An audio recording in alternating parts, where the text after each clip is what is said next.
ó ní nínú àgbájọpọ̀ nínú tábàkójọ pé nǹkan ọlá tọ́lọ́run bá ṣe òun náà àwọn tó jẹ́ pé allazina hadaynahum ila tariqil haq gbogbo àwọn tọ́lọ́run bá tọ́ sí ọjọ́ náà òdodo ihdina siratal mustaqim siratal lazina an'amta alayhim gbogbo ẹni tó bá bára ẹ̀ lórí kíní kọ́mọ̀ yìí pé òun náà wọnú àyà yìí wajtabaynahum láwọn ta sàlẹ́sà lihamli risalatina láti wípé kí wọ́n jẹ́ iṣẹ́ àwọ̀ Ọlọ́run Ọba wọ wáyìí náà bẹ́ẹ̀ sì tún ní wáyìí wa ta gbé fún gbogbo àwọn òjíṣẹ́ mẹ́wàá yìí tí àfáà dárúkọ àfáà ní tá a bá wò qad jama'a li ha'ulahi Ọlọ́run Ọba kó àwọn ìdẹ̀ra rẹ̀ jọ fáwọn ẹni yìí a'maluhum as-salihah àwọn iṣẹ́ rere tí wọ́n ṣe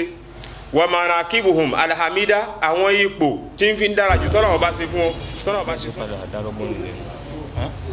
ọ̀rọ̀ bá ṣe sọ́lá ṣùgbọ́n náà ọlọ́run sì ṣẹlẹ̀ rọ̀ nípa ọjọ́ kò bí. أعوذ بالله من الشيطان الرجيم واذكر في الكتاب موسى إنه كان مخلصا وكان رسولا نبيا وناديناه من جانب الطور الأيمن وقربناه نجيا ووهبنا له من رحمتنا أخاه هارون نبيا واذكر في الكتاب إسماعيل إنه كان صادق الوعد وكان رسولا نبيا وكان يأمر أهله بالصلاة والزكاة وكان عند ربه مرضيا واذكر في الكتاب إدريس إنه كان صديقا نبيا ورفعناه مكانا عليا أولئك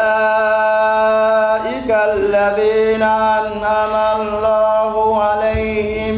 من النبيين من ذرية آدم وممن حملنا مع نوح ومن ذرية إبراهيم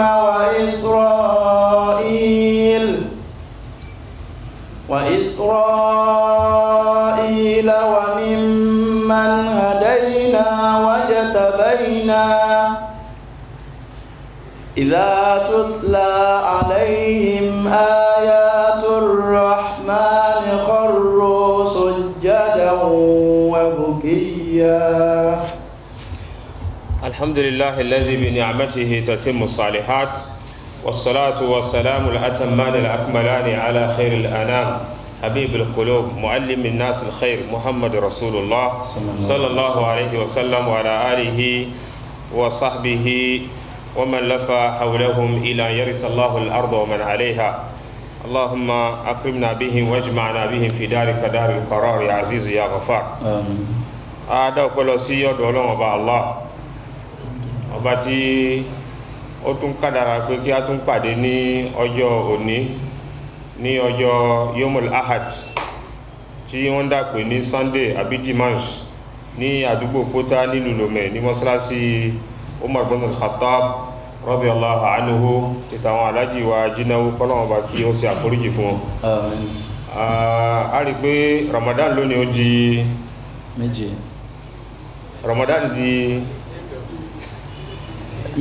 ramadan di méje lónìí inṣáàlá ramadan di méje ẹgbẹ̀rún kan ọgọ́rùn mẹ́rin ogójì ọdún hijira nabi sallallahu alaihi wasallam láti ìlú Mọ́kà lọ sí ìlú Madina a sì wà nínú súra alálùbáríkà yìí súratu Maryam lè tó jẹ́ pé lánàá wà lórí agbọ́rin pé ànábì Musa Isa alayhi salatu wassalam akúrò níbi abọ́ sí ìtàn Ibrahima alayhi salatu wassalam pẹ̀lú bàbá rẹ̀ àtàwọn ìjọ rẹ̀ ó padà yẹra fún wọn látara kó yẹra fún wọn Ọlọ́run bá padà ta ní ọrẹ ọmọ náà padà bímọ tó jẹ́ pé ọmọ anabi Ibrahim alayhi salatu wassalam gbogbo wọn lórí sójú gbogbo wọn láti ṣe ní òjíṣẹ́ Ọlọ́run bá a sì àánú fún fámílì púpọ̀ a sì jí kí ìtàn wọn àti dáadáa tí wọ́n ṣe kalẹ̀ ń bẹ ní àkọsílẹ̀ tó jẹ́ pé lóòrèkóòrè ní gbogbo àwọn ìran àwọn ìjọ tí wọ́n mọ̀ kọjá wọ́n mọ̀ sọ̀rọ̀ wọn ti dáadáa lónìí pọ̀lú ògùtọ̀ náà a dìde láti ibi àyà wazkur fil kitabi Musa واذكر في الكتاب موسى إنه كان مخلصا وكان رسولا نبيا وناديناه من جانب الطور الأيمن وقربناه نجيا ووهبنا له من رحمتنا أخاه هارون نبيا gbàtọ́lọ́wọ́ bá parí ọ̀rọ̀ lórí ànábì Ibrahim ó bọ́ sí orí ànábì Musa alayhi salatu wassalam tó wọ́n náà sí wà nú ulul azm pé tá a bá kó gbogbo àwọn òjíṣẹ́ jọ àwọn tó tún jẹ́ bí ọ̀gá àwọn márùn ni ànábì Ibrahim síwájú rẹ̀ ànábì Nuh ànábì Musa ànábì Isa ẹni tó wá jẹ́ ọ̀gá gbogbo wọn pátá ni Muhammad Rasulullah sallallahu alaihi wasallam a rí pé àwọn eléyìí wọ́n jẹ́ ulul azm wa iza akhadna minka dé ìparí àyà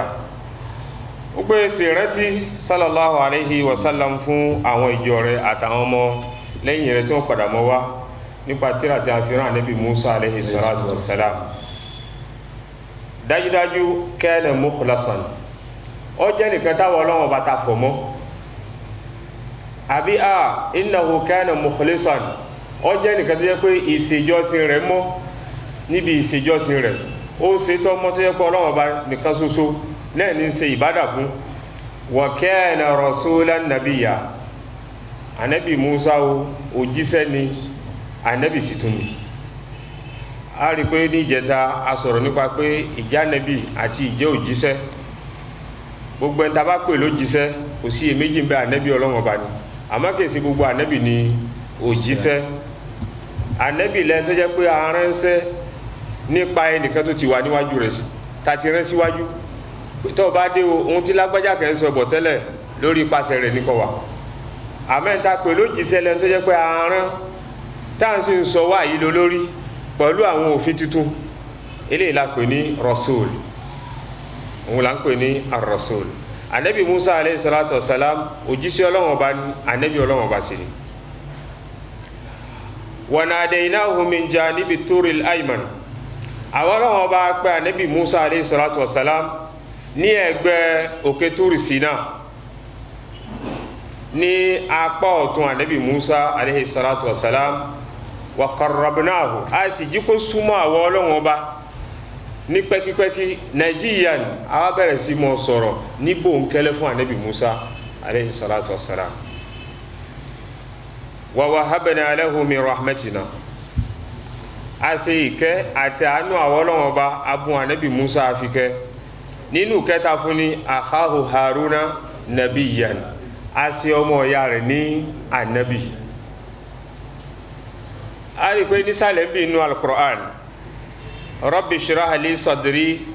wa yassir li amri wahlul uqdatan min lisani yafqahu qawli waj'al li waziran min ahli Haruna akhi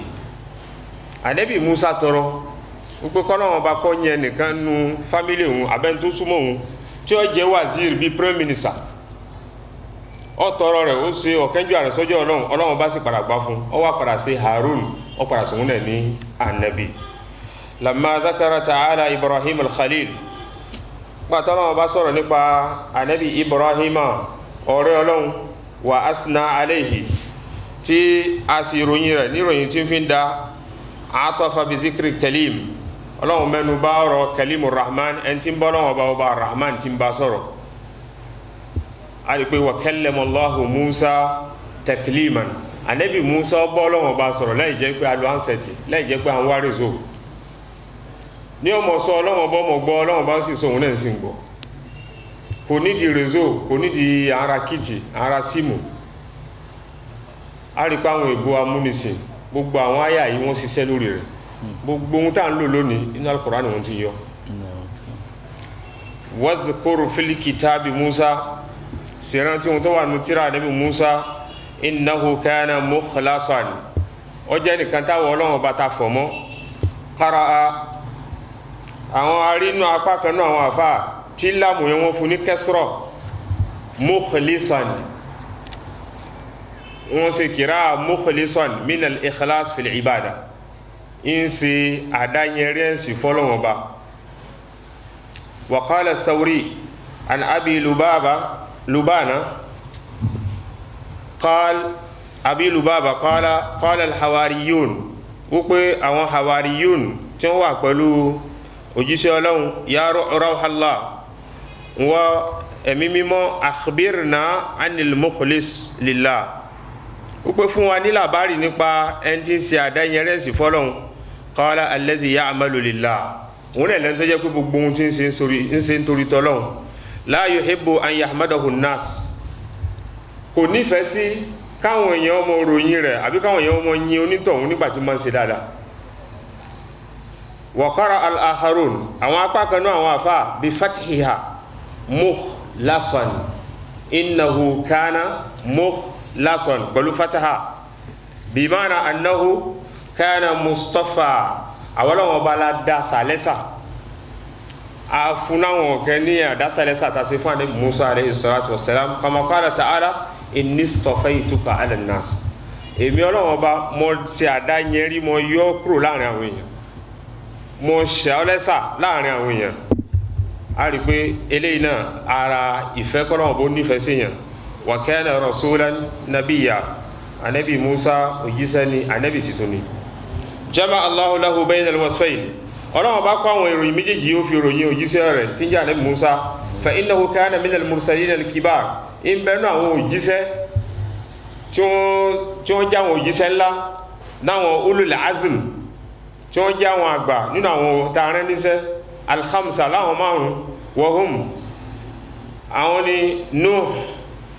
àti Ibrahima àtànẹ́bì Musa àtànẹ́bì Isa wa Muhammad salawatullahi wa salamuhu alayhim ajma'in àwọn ilé ní àwọn ulul azm nínú àwọn òjíṣẹ́ wa ala sa'iril anbiya ajma'in kí ìkẹ́ àtọ̀dọ̀ Ọlọ́run bá kó má bá gbogbo àwọn ànábì pátápátá gbólóhùn Ọlọ́run wa nadaynahu min janibi tur wípé a pé ànábì Musa ní ẹ̀gbẹ́ òkè Turi Sina ay aljanib ẹgbẹ́ rẹ̀ al-ayman ní ẹgbẹ́ ọ̀tún ànábì Musa tí a bá ní al-ayman wọ́n fi ròyìn òkè sókè lọ́tún olósì tàbá ní janibul ayman pé ohun tí wọ́n gbà lérò òkè lọ́nà wọn bá fi ròyìn pé ẹgbẹ́ ọ̀tún òkè ẹgbẹ́ òsì rẹ̀ ibo lọ̀tún ibo lòsì a rí pé àwọn èèyàn àwa la lọ́tún àwa la ní òsì ìmọ̀nà janibul ayman òun náà ní ẹgbẹ́ ọ̀tún ànábì Musa lára òkè hina zahaba ní àkókò gbà tí ànábì Musa lọ yabtaghi min tilka an-nar torí iná òjò sì ti pa wọ́n òtútù mú ànábì Musa ń wá iná tí ó yá a rí pé jazwatan ó fẹ́ lè mú iná látara òkè fara'aha ló bá rí iná yìí talwaha faqasadaha ló bá wá iná náà lọ fawajadaha fi janibi turul ayman ló bá ní apá ọ̀tún rẹ̀ lára òkè ànábì Musa alayhi salatu wassalam ló bá tọ̀ iná yìí lọ inda shati ilwadi ní ara omi tí ń sàn fakallamahu Allahu ta'ala lọ́nà bá bá ànábì Musa sọ̀rọ̀ wa nadahu ọlọ́wọ́ bá pé ànábì Musa alayhi salatu wassalam wa qarrabahu ó jí ká ànábì Musa súnmọ́ ọlọ́wọ́ bá rẹ̀ ní pẹ́kípẹ́kí fanajahu òun àtọ́ ọlọ́wọ́ bá jọ ní ọ̀rọ̀ àbígbólóhùn عن ابن عباس رضي الله عنهما وقربناه نجيا قال أدنى حتى سمع صريف القلم ó súnmọ́ Ọlọ́run bá pẹ́pẹ́pẹ́ débi pé gègé tí wọ́n fi ń kọ nǹkan lọ́dọ̀ Ọlọ́run ànábì Musa ń gbọ́ ó fetí rẹ̀ gbọ́ bí wọ́n ṣe ń fi gègé tí wọ́n fi ń kọ àwọn ohun tí wọ́n ń kọ a rí pé ibi tó súnmọ́ Ọlọ́run ọba dé eléyìí náà ṣẹlẹ̀ sí ìṣẹ́lẹ̀ ànábì Muhammad sallallahu alayhi wa sallam nígbà tó lọ sí al-Isra wal-Mi'raj níbi tó Ọlọ́run bá ti ní fa kana qaba qawsayni aw adna ó súnmọ́ Ọlọ́run ọba rẹ̀ pẹ́kípẹ́kí àmọ́ pẹ̀lú ti bẹ́ẹ̀ náà kò rí Ọlọ́run ọba ànábì Musa alayhi salatu wa salam òun náà rí Ọlọ́run àmọ́ ó rí àwọn àpẹẹrẹ àtàwọn àmì àdísì nana Aisha radiyallahu anha nípa pé ṣé ọkọ rẹ̀ ànábì sallallahu alaihi wasallam sọ́rọ̀ Ọlọ́run ọba nígbà tó lọ sí sánmà onóhun ẹ̀bí ànábì sallallahu alaihi wasallam ó ní anna arahu ay kayfa arahu bóò ní ṣe rí Ọlọ́run nurun ala nur ìmọ́lẹ̀ lérí ìmọ́lẹ̀ èyí káwà gan ká worú ìmọ́lẹ̀ tí àwọn kámẹ́rà mọ́ ń lò kí wọ́n wá múrú rẹ̀ mẹ́ta mẹ́rin kí wọ́n súnmọ́ ojú yẹn kí wọ́n mọ̀ fi nǹkan hẹ̀yàn ẹ̀ lè rí nǹkan náà ká sáà pé ìmọ́lẹ̀ Ọlọ́run ọba bó sì tóbi tó bó sì gbàyè tó irú rẹ̀ Ànábì Musa alayhi salatu wassalam tóun náà tọrọ arini anzur ilayk Ọlọ́run ọba mo fẹ́ rí Ọlọ́run ọba sójú Ọlọ́run ọba sọ fún Ànábì Musa pé lan tarani kò sí sí láyéláyé kò rí mi Ọlọ́run ọba sójú Ọlọ́run kó lè bá fi gbọ̀rọ̀ ibọ̀ lọ sí orí òkè àwọn ìṣẹ̀lẹ̀ kí wọ́n ṣẹlẹ̀ tí ẹ̀mí rẹ̀ bá gbé tójú rẹ̀ bá sì lágbára láti rí nǹkan náà olóògùtọ̀ náà ó sì sí kó rí mi Ọlọ́run wá da ìmọ́lẹ̀ ó dàbò òkè náà lòkè bá bẹ̀rẹ̀ sí mọ́ fọ́ yẹ́lẹ̀yẹ́lẹ́ Ànábì Musa bá wó lulẹ̀ ló bá dákú ìgbà tí ó tají ó bá bẹ̀rẹ̀ sí mọ́ sàfọ̀mọ́ fún Ọlọ́run ọba a lè rí Ọlọ́run ọba nílé ayé bì àmọ́ ní ọjọ́ ìwọ̀n àlùkìyámà a rọ Ọlọ́run ọba fún gbogbo àwọn tó náà bá kádàrá pé a wà nù àwọn ẹni rere tí wọ́n wà àlùjánnà kọ́nà ọba kọ́kà kún àwọn ẹni wujuhun yawma idhin nadhira ila rabbiha nazira àwọn ojú kan bẹ tí ó tutù ní ọjọ́ ìwọ̀n àlùkìyámà kọ́nà ọba kó fi sí sàráfì màtẹ̀yìn wọ́n mọ̀ wo Ọlọ́run ọba wọ́n mọ̀ wo ránṣẹ́ báyìí hadisi mi sallallahu alaihi wasallam ó ní ọjọ́ ìwọ̀n àlùkìyámà innakum satarawna rabbakum ẹ̀rí Ọlọ́run ọba tó ṣẹ̀dá yín gẹ́gẹ́ ṣe rí òṣùpájọ́ kẹrìnlá látùdọ́ múnà fèrò yẹtìhì tí ó sì pé lágbàjá ẹsùn kébì náà rí tó ń kálukú rí ní fèrèfèrè kọ́nà ọba kọ́kà ọkọ̀ àwọn ènìyàn insha Allah àrípa Ànábì Musa Ọlọ́run ọba jí kí ó súnmọ́ Ọlọ́run ọba débi pé fi ń gbọ́ gègé tí wọ́n fi kálàmí tí wọ́n fi ń kọ nǹkan Abul Aliya àtẹlómi nínú àwọn àfá Islam wọ́n ní ya'nuna sariful kalam bi kitabati Tawra èyí tí wọ́n fi ń kọ àtàwúrá kálàmí tí wọ́n fi ń kọ àtàwúrá ta fún Ànábì Musa alayhi salatu wassalam ń gbọ́ bí gègé náà bí wọ́n ṣe ń kọ kíkọ rẹ̀ kí bí ó sì mọ́ dún Ànábì Musa gbọ́ látara pé ó súnmọ́ Ọlọ́run bá ní sísúnmọ́ wa wahabna lahu min rahmatina akhahu Haruna nabiyya Ọlọ́run bá wá bùn àtàlọ́rẹ́ nínú àánú àwọn Ọlọ́run bá ọmọ ìyá rẹ̀ tí jẹ́ Harun asùnwó náà ní ànábì ay wa ajabna su'ala a dalóhùn lórí ìbéèrè rẹ̀ bẹ́ẹ̀ sì tún ní ìsìpẹ́ rẹ̀ tó ṣe fún ọmọ ìyá rẹ̀ fi akhihi faja'alnahu nabiyya látara pa Ànábì Musa tọrọ awápàdà sí Haruna àṣẹ ní ànábì Ọlọ́run wali hadha qala ba'du salaf eléyìí ló ṣokùnfà táwọn ènìyàn síwájú náà àwọn àfá wọ́n sọ wípé man shafa'a ahad fi ahad shafa'atan fi dunya a'azam min shafa'ati Musa fi Harun an yakuna nabiyyan a rí pé ìsìpẹ̀ tashaffa'u tu'jaru wọ́n fẹ́ ká mọ̀ sípẹ̀ pé ó tọ̀hún ọlọ́wọ́ dáràn kan lè tó jẹ́ pé tábádá sí ó lè nǹkan náà wọ́n lè ra fojú àánú wọn tọ̀hún ìsìlámù fẹ́ kí a ṣe àmọ́ kọ́mọ́ jẹ́ pé lórí ìbàjẹ́ ni kọ́mọ́ jẹ́ pé orí ìbàjẹ́ ni ìsìpẹ̀ yìí a rí pé bẹ́ẹ̀ náà àwọn àfà tó rí pé ká mọ̀ sípẹ̀ ara wa nílé ayé ń bì í ó pé ó tóbi ju ìsìpẹ̀ tí Ànábì Musa alayhi salatu wassalam tó ṣe fún ọmọ ìyá rẹ̀ tí ń jẹ́ Harun fún àwọn àyàtà ti kà síwájú wa habna lahu min rahmatina akhahu Haruna nabiyya àfà Ibn Jarir ọgbà ìgbọ̀rọ̀ ní ọlọ́tọ̀dọ̀ Ikrima qala Ibn Abbasin wa wahabna lahu min rahmatina akhahu Haruna nabiyya qala kana Haruna akbar min Musa wípé Haruna lójú erí o ó dàgbà ju Ànábì Musa lọ walakin arada wahaba lahu nubuwatahu a máa rí pé òun lọ tọrọ ìjà Ànábì fún ní kúkúrú èdè àrípa ànábì Musa alayhi salatu wassalam òun náà olóògbà afúnitírà aṣelójíṣẹ́ Ọlọ́run bá sọ̀rọ̀ ní orí òkè Túrì Sínà ìbásọ̀rọ̀ tọ́lọ́run bá sọ̀rọ̀ ní ìbásọ̀rọ̀ bòńkẹ́lẹ́ Ọlọ́run sì kọ́ láwọn ẹ̀kọ́ kan wípé ikhla na'alayk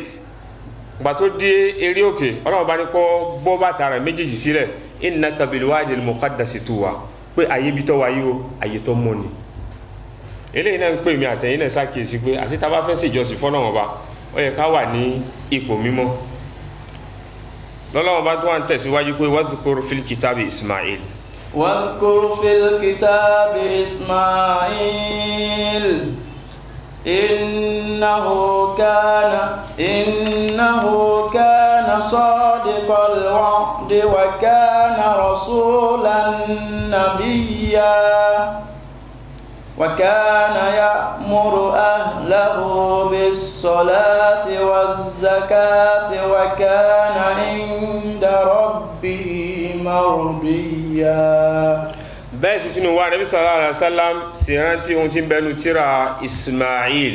alaihi salatu wassalam ní àná a rí pípa tí wọ́n sọ̀rọ̀ Nabi Ibrahim wọ́n dákọ̀ wa wahabna lahu Ishaqa wa Yaqub wọ́n dárúkọ Ishaq tí ń jẹ́ ọmọ fún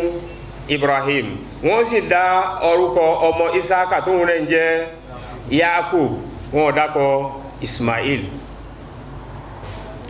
nítorí pé lẹ́yìn àwọn àyà yìí a padà wá sọ̀rọ̀ nípa ànábì Ismail ní àdáyẹrí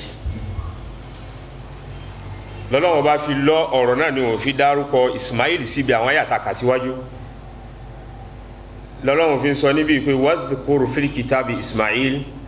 sì rántí fáwọn èèyàn nípa ohun tí ń bẹnu tírà tí ń bẹ lọ́wọ́ ànábì Ismail innahu kana sadiqal wa'd ní ti pàápọ̀ jẹ́ ẹnìkan tó jẹ́ olódodo tí mo ń pè alkawani alayhi salatu wassalam wa kana rasulan nabiyya òun náà jíṣẹ́ Ọlọ́run Ọba ni ànábì Ọlọ́run Ọba ni lọ́dọ̀ àwọn afọ́hun síyàr wọ́n sọ̀rọ̀ ànábì Ismail púpọ̀ débi pé wọ́n ní Ismail tó bá ṣe alkawani fún yẹn ẹ bá ṣe alkawani fún ànábì Ismail láàárọ̀ tó bá dé tí ọba yìí ní ó dúró bẹ̀ títí ó dìrọ̀ lẹ́kú tó kúrò níbi tí pípé alkawani rẹ̀ tó lágbàdé sadiqal wa'd ó jẹ́ olódodo níbi pípé alkawani láwọn aláàrẹ lónìí wọ́n bá ní súnà kan bẹ̀ tí wọ́n lágbo méje áwùpẹ́ àgbo Áfíríkà ni tó bá ti lágbo méje àgbo mẹ́sàn wọ́n fẹ́ bẹ̀rẹ̀ wọ́n bá lágbo mẹ́wàá àgbo méjìlá la fẹ́ bẹ̀rẹ̀ a lọ sí òde ìyàwó tó ń kálukú mọ̀ pé tá bá dóde ìyàwó ní ọgbàsìkò kíyàwó tó dé kọ́kọ́ tó yọjú fámílì tó jókòó gbogbo nǹkan ní àwọn ọmọkú bí ọgbọ̀n ṣẹ́jú a rí pé gbogbo eré àṣọ àwọn àsìkò àìsí pé alkawani tábálágún mẹ́jọ ẹjá gbàgbà agún mẹ́jọ eléyìí ló jí kí ìlọsíwájú kó báwọn ìbò àwọn àsìkò yìí tà ń rá láre òun gẹ́ǹkẹ́ lówó òun gẹ́ǹkẹ́ ní dúkìá àsìkò lówó náà lèmi àtẹ̀yìn sì ń lò tá à ń fi gbélé ayé àmọ̀lò àwọn second àwọn minute àwọn hours àwùjọ oṣù tábàkójọ ní ọbàdì ọdún kan Ramadan yìí lásán ẹlòmíì ti wéèsì nǹkan bí ẹgbẹ̀rún mínítì tí ò fura lérí irọ́ léyìí tó sì jẹ́ pé àwọn nǹkan yìí ó jẹ́ nǹkan tó ṣe kókó tí ìbéèrè ó sì wáyé lórí rẹ̀ wa an umrihi fima abla a bèèrè nípa ìsẹ̀mí èèyàn pé kí lẹ fi ṣe láti gbà tẹ́tí bàlágà di ọjọ́ tẹ́ pàdé Ọlọ́run Ọba àkókò ìyàforífojì méjì kí lẹ fi ṣe ìṣẹ́jú kọ̀ọ̀kan níbéèrè ọmọ wáyé lórí rẹ̀ kọ́lọ́run Ọba kó ṣàánú wa Nabi Ismail wa kana rasulan nabiyya wa kana ya'muru ahlahu bis-salah nínú àwọn nǹkan àdásàlẹ́sà tí ń bẹ fún Nabi Ismail wọ́n lọ jẹ́ nìkan tí mọ́ ń pa àwọn ará ilé rẹ̀ láṣẹ láti kírun Allahu Akbar ẹlòmí ń kírun dáadáa ẹbà mọ́sálásí lásùbà àmọ́ kò ní sọ fún àkókò kírun àwọn ọmọ rẹ̀ kírun kódà tó ẹlòmí ìyẹn náfílà ìyàwó ìyẹn náfílà rí tí bá ṣe inú àwẹ̀ òyísálà Ànábì sallallahu alaihi wasallam orí kò sí èyí tí ń fi lórí jù gẹ́bí pé kọ́kọ́ ó jí kó sì jíyàwó rẹ̀ àbí kó mú omi kọ́ wọn sí lójú kó jíyàwó kan jọ kírun eléyìí ní fi ń jẹ́ oore àbí kó jẹ́ pé ìyàwó ní ló nígbìyànjú kó jí ọkọ kan jọ kírun lálẹ́ wọn ní bọ́tẹ̀ sí rákà méjì ariko anabi Ismail alayhi salatu wassalam wa kana ya'muru ahlahu bis salat ó jẹ́ nìkan tí mo ń pa àwọn ará ilé rẹ̀ láṣẹ láti kírun wa zaka bẹ́ẹ̀ sì tún kó yọ zaka fún mo yẹn zaka nu dúkìá t'Ọlọ́run bá ṣe wa kana 'inda rabbihi mardiya anabi Ismail ó jẹ́ nìkan táwọn Ọlọ́run bá ta yọ́nú sí eléyìí náà sì wà fún anabi Muhammad sallallahu alayhi wa sallam nínú al-Qur'an wípé wa'mur ahlaka bis salat wastabir alayha mo pa àwọn ará ilé rẹ̀ láṣẹ láti mọ kírun wá jẹ́ tí ó ṣe sùúrù láti mọ nígbìyànjú láti mọ pé wọ́n gbogbo ìgbà kìí ṣe kan kìí ṣe méjì ẹ sọ di iṣẹ́ gbogbo ìgbà lẹ́mọ̀ rẹ̀ wọn létí nípa ìrun ṣẹ̀tí kírun ṣẹ̀tí kí àsùbá ṣẹ̀ kí àyílà tàlásàrì sígbàtẹ̀ wà lọ́jà ṣẹ̀rántí kírun eléyìí iṣẹ́ tàgbà ni wa'mur ahlaka bis-salah wastabir alayha al-Qur'an ó pé wasbir alayha ziyadatul mabna yadullu ala ziyadatul ma'na lọ́dọ̀ àwọn àfá tá bá ti fi ara fi kan kún ọ̀rọ̀ kan nu Lárúbáwá ó ti tútù ìtumọ̀ míì tó jinú ó ti kẹnu sí Ọlọ́run bá lè kó wasbir alayha wá ṣe sùúrù lórí Ọlọ́run ni farada wastabir ó ti kó ní sùúrù ó ti di àfaradà gbogbo gbà lóòrèkóòrè lẹ́mọ̀ràn àwọn ìyàwó àtàwọn ọmọ létí nípa ọ̀rọ̀ ìrúndé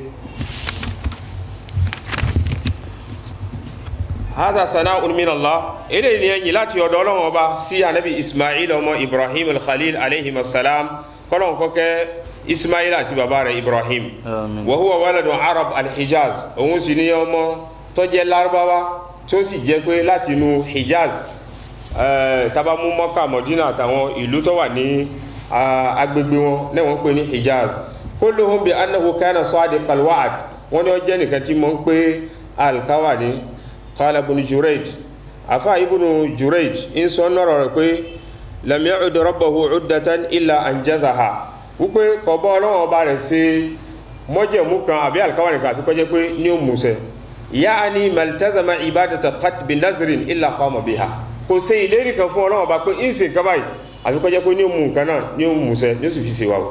wa wafaha haqqaha ní ó sì pé nǹkan náà ní ó fún ní ẹ̀tọ́ rẹ̀ قال ابن جرير أن إسماعيل النبي عليه السلام أفا ابن جرير عند رجل إسماعيل النبي الله وعد رجلا مكانا أو سيال كواني فاني كان لا يكن أن يأتيه فيه وكنت وابا ونيبه فجاء ونسي الرجل النبي إسماعيل وأمونتهم إقبابي سنسي أقبابي قوان لا الكواني بلو النبي إسماعيل عليه الصلاة والسلام فظل به إسماعيل wàbáta ànábì Ismail ọ̀yẹ̀ kò gbólẹ̀ tó wà láyé náà tí ń sì ní ìrànkẹ̀ pé ọfẹ́ ẹ̀dẹ́ ilẹ̀ sì ń sú lọ wàbáta hátàjá ar-rajul min al-ghad débi pé ànábì Ismail padà sùn ní ibẹ̀ nítorí pé al-baytuta òun náà ní kí o sùn ní alẹ́ fi wá dé bá Ismail ní ayé yìí jọ́ kejì ló tọ̀hún tó dé wá bá Ismail faqala ma barihtu min hahuna wípé ìyẹsẹ̀ láti àná mo sì wà láyé tí ń retí rẹ̀ Allahu Akbar ẹ̀rí pé ẹ̀yìn tọ́nà ọba ṣe fún ànábì Ismail ọ̀tọ̀ sí sadiqal wa'd qala la qala inni nasit ó ní wallahi ìgbàgbé ló ṣẹlẹ̀ sóhun qala lam akun li abraha hatta ya'tiyani ó ní wọn yẹ̀ wọn ògbólẹ̀ tó jẹ́ pé òun sì wò pé ọfẹ́ ẹ̀dẹ́ bá mi nǹkan falizalika kana sadiqal wa'd wọ́n nílé ló ṣokùnfà tí ànábì Ọlọ́run Ọba yìí fi jẹ́ olódodo tí ń pé al-kawani afa imam Abu Dawud nínú tírà rẹ̀ fi sunanihi an Abdullahi bun Abi Hamsa qala bay'atu Rasulullah sallallahu alaihi wasallam wípé òun ṣe mubaya'a fún sallallahu alaihi wasallam òun fún rẹ̀ lé ọwọ́ ànábì sallallahu alaihi wasallam táwọn sì ṣe al-kawani qabla an yub'as síwájú kí a tó gbà ànábì dìde fabakaitu lahu ala baqiyat fawa'atuhu an atiyahu biha fi makanihi àwọn jẹ́ sí alkawa ní kókó ohun nǹkan fún ànábì sallallahu alaihi wasallam ní ààyè kan qala fanasit onígbàgbé bá ṣẹlẹ̀ sóhun yawmi wal ghad ọjọ́ kẹni àti ọjọ́ kejì fa ataytuhu fil yawmi salis ọjọ́ kẹta lòun tó wá bá ànábì sallallahu alaihi wasallam wa huwa fi makanihi ànábì sallallahu alaihi wasallam ó sì wà láyé náà tí ń retí onítọ̀ Allahu akbar ìṣẹ́lá ànábì Muhammad sallallahu alaihi wasallam ó ní ayatu munafiq salas àwọn àmì tá mọ́ ń fi dá múnáfìkì mọ̀ àmì tá fi dá yẹn mọ̀ pé lágbájá múnáfìkì ni o àmì mẹ́ta ni iza wa'ada akhlafa tó bá bá yín ṣe alkawa ní kò fẹ́ pé láàárọ̀ lágo mẹ́jọ kò fẹ́ pé alkawa ní ago mẹ́jọ fún yín tẹ́ bá fọkàn tán ní ọ̀pàdà jàmbá yín ni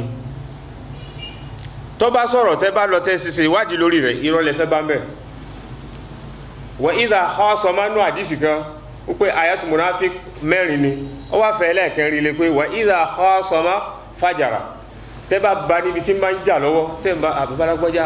ó ti tó ẹjá gbà fọ́lọ́wọ́ èyí tẹ́ ń ṣe iná ti tó ẹ rí pé ẹ fi mí sílẹ̀ kí ló dé wá sẹ́yìn náà sẹ́yìn náà gbà ní irú àwọ̀ sí nǹkan kan ó tọ̀ òun ní ó ṣe pòkì sí onígbà eléyìí ń bẹ nú àwọn àmì pélé ó ń tọ̀ òun múnáfìkì àwọn afá ìsìláàmù wọn ní gbogbo ẹni ọba wá kó gbogbo àwọn ìwà ìjọ múnáfìkì ni àmọ́ ẹni ọba nìkan nínú rẹ̀ ó ti ní ìṣesí kan nínú àwọn ìṣesí ìjẹ́ múnáfìkì kọ́lọ̀wọ́n bá kọ́ ṣàánú wa eléyìí sì pọ̀ ọgbàjúmọ̀ láwùjọ lónìí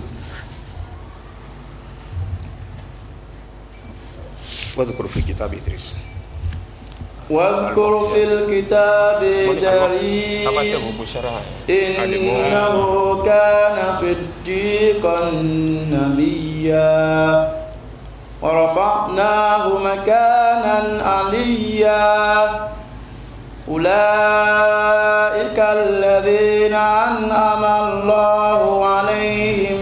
من النبيين من ذرية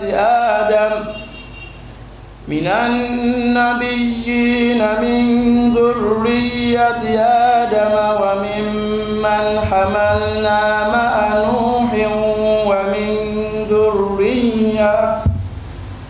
ومن ذرية إبراهيم وإسرائيل وممن هدينا واجتبينا إذا تتلى عليهم آيات الرحمن خروا سجدا وبكيا. ọlọ́wọ́ bá tún tẹ̀síwájú ní súra alárùbákà Suratul Maryam nípa ànábì Idris púpọ̀ wà níbi sallallahu alaihi wasallam sì rántí fún wọn nípa tíra ta fi rán ànábì Idris innahu kana siddiqan pé dájúdájú ànábì Idris ó jẹ́ olódodo olótìtọ́ ni nabiyyan ànábì sì tún ni jama asiduku lọ́dọ̀ àwọn àfà ń bẹ́nu àwọn ìṣesí tó jẹ́ pé ìwà tí ń fi dára jù Ìsálà sallallahu alaihi wasallam ó ní alaykum bis-sidq wípá ká jẹ́ olódodo ká gbìyànjú kó jẹ́ pé òótọ́ òdodo náà láàmọ̀ sọ jáde fa inna as-sidqa yahdi ila al-birr ẹni tí máa ń sọ òdodo yóò mọ̀ tọ́ wa sọ́nà láti mọ̀ pé ká rí dáadáa ṣe wa inna al-birra yahdi ila al-janna táwọn bá wá rí dáadáa ṣe pẹ̀lú ògùtọ̀ lọ́hùn eléyìí ní ó jí káàrọ̀ náà wọ al-janna wa inna ar-rajula wípé alákùnrin kan ò níyẹ̀ kò nígbò yataharra sidqa tí ó mọ̀ sọ òtítọ́ òdodo hatta yuktaba inda Allahi siddiqan títí táwà fi kọ́ sọ́dọ̀ Ọlọ́run bá pé lágbájá ọmọ lágbájá olódodo ni iyyakum wal kadhib wípé ẹ yẹra fún irọ́ ká mọ̀ parọ́ kódà kò sínú ṣe sí mùsùlùmí fa innal kadhiba yahdi ila al-fujur gbogbo ẹni tí máa ń parọ́ irọ́ yìí ó padà jí kó dipò kì àwọn ìwà tí ọ̀dá ìṣesí tí ọ̀dá àti bẹ́ẹ̀ bẹ́ẹ̀ lọ ẹni tó bá jẹ́pò kì ìjẹ́pò kì yìí ní ó sùn dénú náà wa inna ar-rajula la yazala yakzib kò níyẹ̀ kò nígbò lẹ́yìn tó jẹ́ pé ní ọmọ pa irọ́ hatta yuktaba inda Allahi kazzaba a wà fi kọ́ sọ́dọ̀ Ọlọ́run bá pé lágbájá ọmọ lágbájá onírọ́ ni àwọn ànábì kan wọ́n ròyìn pẹ̀lú ìjẹ́ òdodo ẹjá wa náà gbìyànjú kọjá pé òdodo láàrin wa pẹ̀lú àwọn ọmọ òdodo láàrin wa pẹ̀lú àwọn ìyàwó òdodo wa níbi iṣẹ́ òdodo wa ní ìta ẹjá gbìyànjú Ọlọ́run bá nífẹ̀ẹ́ sí gbogbo àwọn olódodo inna Allaha ma'a as-sadiqin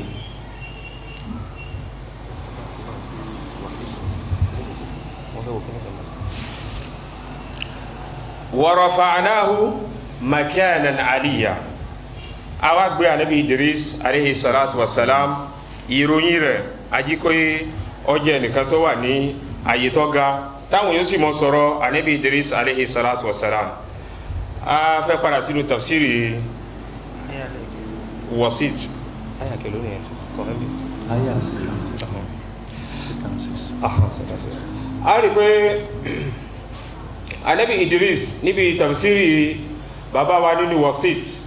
ó sọ àwọn ọ̀rọ̀ kan tó jẹ́ pé a lè kọjá lẹ́yìn jẹ́ pé a mẹ́nubà nípa Ànábì Idris alayhi salatu wassalam bàbá ń sọ nọ́rọ̀ rẹ̀ pé Idris gẹ́gbó se wá nú tíra al-Alusi tí a sọmaráìsì rẹ̀ Idris wà nàbí qabla Nuh ó pé Ànábì kẹni tó lórí ayé síwájú Ànábì Nuh wa baynahuma alf sana ẹgbẹ̀rún ọdún ló wà láàrin Ànábì Nuh àti Ànábì Idris ó dárúkọ fámílì rẹ̀ ó ní wa huwa awwal man nazara fi an-nujum wal hisab òun lẹ́ni àkọ́kọ́ tí ó wo àwọn ìràwọ̀ ní sámà àti káṣe ìṣirò nípa àwọn ìràwọ̀ astronomy táwọn ìbò ń lò lónìí tó jẹ́ pé à ń ṣe meteo àwọn òṣòjò ọ̀rọ̀ sórùn ó mú nǹkankan á rí pé ìmọ̀kan ni tó dádúró ìmọ̀kan ni tó jìdò tó jẹ́ pé a nídìí rẹ̀ lónìí wọ́n mọ̀ sọ fún yín lórí ansẹ̀tì láàárọ̀ nígbà míì wọ́n pẹ̀tọ̀ tẹ́ bá jáde o ẹ mú parapluie lọ́wọ́ ẹ mú nǹkan tó pé ó ṣe kójò ọ̀rọ̀ nítorí báyìí á rí pé ìmọ̀kan ni Ànábì Idris alayhi salatu wassalam ń bẹ náà ta fún ní ìmọ̀ká wo ojú sámà a rí pé gbogbo àwọn eclipse pé oòrùn àtòṣùpá wọ́n padà rọ ní àkókò kan ní láàrin ọdún àbí láàrin ọdún méjì mẹ́ta a rí pé ìmọ̀ yìí ti gbòòrò lónìí tó jẹ́ pé àwọn ìgbó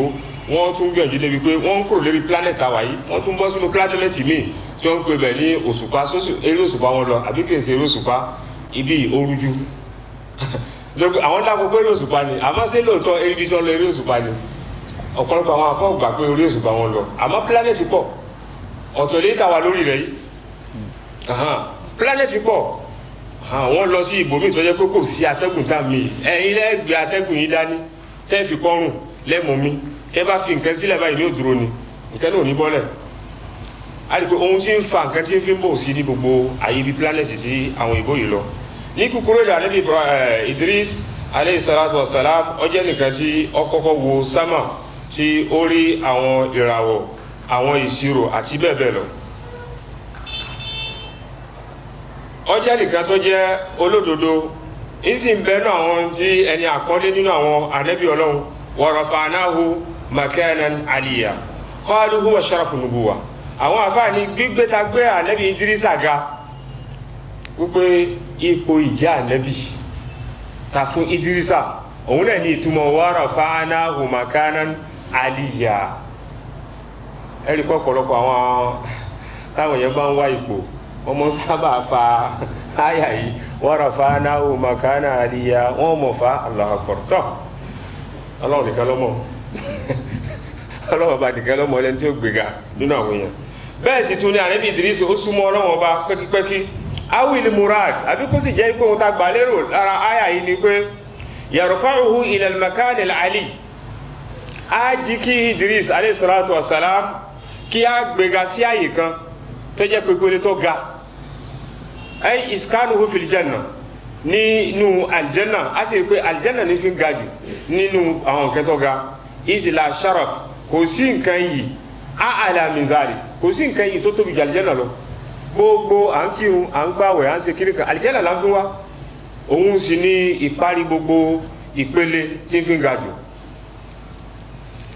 ìsálà rẹ̀ bá Muhammad sallallahu alayhi wa sallam ó gbá àwọn ẹsẹ̀ orin kan tí Nabighati Ja'di lọ́dọ̀ àwọn afọ́ ní adab tó bẹ̀rẹ̀ sí mọ́ kọ pé balagna samaa majidana wa sina'una wa inna la narju fawqa dhalika mudhiran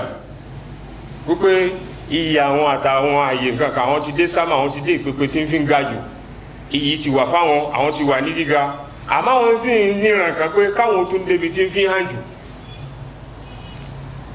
wọ́n rán Nabi sallallahu alaihi wasallam wọ́n sọ pé ila ayna al-mudhhir ya Aba Layla qala ila al-janna wọ́n ní aljanna ní fi ń jẹ́bi tó ga jù òun ló sì fi hàn jù qala ajal insha Allah àfáàní ibi yìí lárí pé súra yìí súra alálùbáríkà tí a ń kà lọ́wọ́ súratu Maryam ó fún wa ní làbárì nípa apá kan àtàwọn ìtàn nípa Ànábì Zakariya àti Yahya àti Isa àti Ibrahima àti Musa àti Ismail àti Idris alayhi wassalam wa qad wasafahum bima hum ahlu ọlọ́run bá sì ìròyìn wọn pẹ̀lú ohun tó tọ́ sí wọn olódodo ẹni tí ń pè àlùkáwà ní ànábì ọlọ́run òjíṣẹ́ ọlọ́run náwọn ìròyìn tó jẹ́ ìròyìn àpọ́nlé liyata'assa an-nasu bihim fi dhalik kéèmì àtẹ̀yìn ká fi wọ́n ṣe mírọ̀ àwòkọ́ṣe kìí ṣe pé ká ka àwọn àyà yìí ká kọjá lára wọn lásán níbi tí wọ́n bá ń sọ̀rọ̀ àlùkáwà ní tó jẹ́ pé mo kù sí ibẹ̀ kí n gbìyànjú láti rí pé mọ̀dẹ̀n tí ń pè àlùkáwà ní ẹni tó jẹ́ pé gbogbo áràkà rẹ̀ tẹ́lẹ̀ ọjọ́ mọ́ bí irọ́ tó jẹ́ pé láti òní lọ pẹ̀lú ògbótọ́ lọ́wọ́ ní òdẹ̀ tó jẹ́ pé ní ọmọ sòdodo náà wà pẹ̀lú àwọn olódodo ẹni tí èpa àwọn ará alẹ́ rẹ̀ láṣẹ láti kírun tẹ́lẹ̀ láti ìsìlọ pẹ̀lú ògbótọ́ lọ́wọ́ àti rí àjùlọ àti dáadáa tí mẹ́bí pé ká jí àwọn ìyàwó ká jí àwọn ará alẹ́ láti mọ̀ ṣe ìbádà fún Ọlọ́run Ọba Allah àti bẹ́ẹ̀ bẹ́ẹ̀ lọ́nà àwọn ẹ̀kọ́ yìí takọ́ sùúrù àti àfaradà tí yẹn mọ́ ní fáwọn tí wọ́n ṣe mùsùlùmí gẹ́gẹ́ tó ṣẹlẹ̀ sí Ibrahima àti bàbá rẹ̀ àbí Ibrahima pẹ̀lú àwọn ìjọ rẹ̀ irú àpọ́nlé àti ìwà ìrẹ̀lẹ̀ tí ń bẹ fún ànábì Ibrahim sí bàbá rẹ̀ nígbà tí ń pè sí ọjọ́ náà Ọlọ́run Ọba a rí pé gbogbo àwọn eré a rí pé àwọn ẹ̀kọ́ ní ọ̀kan ọ̀jọ̀ kan tó yẹ kémi àtẹ̀yìn kí a fi ṣe ìdánilẹ́kọ̀ọ́ ká sì mọ bẹ Ọlọ́run Ọba k'Ọlọ́run Ọba kí ó ṣàánú wa afá Ibn Kathir òun sọ nípa Ibn Abi Nujayh Mujahid wípé gbólóhùn Ọlọ́run wa rafa'nahu makana aliyya wípé a gbé ànábì Idrisa ga ní àyè tí fi ń ga jù qala Idris rufi'a wa lam yamut wípé a gbé Idrisa lọ sí sámà ní wípé ànábì Idrisa ti kú kama rufi'a Isa gẹ́gẹ́ bá a ṣe gbé ànábì Isa náà lọ sí sámà wa qala al-Awfi afa Awfi ó gba ẹ̀gbọ́ ọ̀rọ̀ alátọ́dọ̀ ọmọ Abbas ó ní wa rafa'nahu makana aliyya qala rufi'a ila as-sama'i as-sadisa wípé a gbé lọ sí sámà ẹlẹ́kẹfà famata biha ibẹ̀ láti gbẹ̀mí lára rẹ̀ wa qala al-Hasan bẹ́ẹ̀ lafa Hasan náà sọ wa ghayruhu fi qawlihi wa rafa'nahu makana aliyya qala al-janna wípé a gbé lọ nú al-janna síwájú rẹ̀ a rí pé nù Sahih òṣìṣẹ́lá sallallahu alaihi wasallam ànábì kọjá nígbàtí lọ sí al-Isra wal-Mi'raj ó rí ànábì Idrisa ní sámà ẹlẹ́ẹ̀kẹrin fi sama'i rabi'a ọba ànábì Idrisa ní ibẹ̀ nígbàtí lọ sí sámà láti lè gba ìrun wákàtí márùn-ún ulaika allazina an'ama Allahu أولئك الذين أنعم الله عليهم من النبيين من ذرية آدم وممن حملنا مع نوح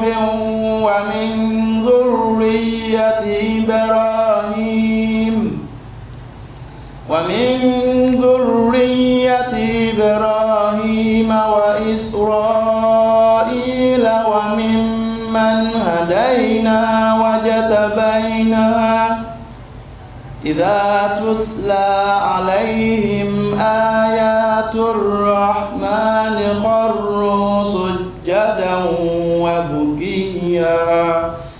nígbà tí Ọlọ́run bá parí tán gbogbo àwọn òjíṣẹ́ Ọlọ́run bá yìí ní suratu Maryam ó ní ulaika irúfẹ́ àwọn ẹni yìí ni an'ama Allahu alayhim lọ́lọ́run bá ṣe ìdẹ̀ra ẹ̀ lólórí Allahu Akbar a rí pé ipò ìjẹ́ ànábì ìjẹ́ òjíṣẹ́ nínú àwọn ipò tó jẹ́ pé kò sí rà lọ́jà àwọn tọ́lọ́run bá fẹ́ràn jù nínú àwọn èèyàn lọ́lọ́run bá fi ń ta lọ́rẹ̀ mina nabiyyin nínú àwọn ànábì Ọlọ́run min zurriyati Adam inú àwọn àrọ́mọdọ́mọ ànábì Adama wa mimman hamalna ma'a Nuh àtàwọn tí wọ́n tó gorí ọkọ̀ ojú omi ànábì Noah wa min zurriyati Ibrahim àti inú àwọn àrọ́mọdọ́mọ ànábì Ibrahim wa Israel àtànábì Yakuba wọn ni Israel wa mimman hadaina àti inú àwọn táwọn Ọlọ́run bá ta tọ́ sí ọ̀nà wa wajtabaina àtàwọn tá sàlẹ́sà nínú àwọn èèyàn iza tutla alayhim ayatul rahman nígbàtá ń bá ń ka àwọn àrísàmì Ọlọ́run bá àjọkẹ́ ayé fún wọn kharru sujjadan wa bukiya wọ́n wó lulẹ̀ lẹ́nu tó jẹ́ pé wọ́n forí balẹ̀ fọ́lọ́run bá wọ́n sì sùjádà wọ́n sì bẹ̀rẹ̀ sí mọ́ da omijé lójú kákọ́ lọ sọ́dọ̀ àfá tọ̀tọ̀ inú wọ̀síìtì rẹ̀ ó ní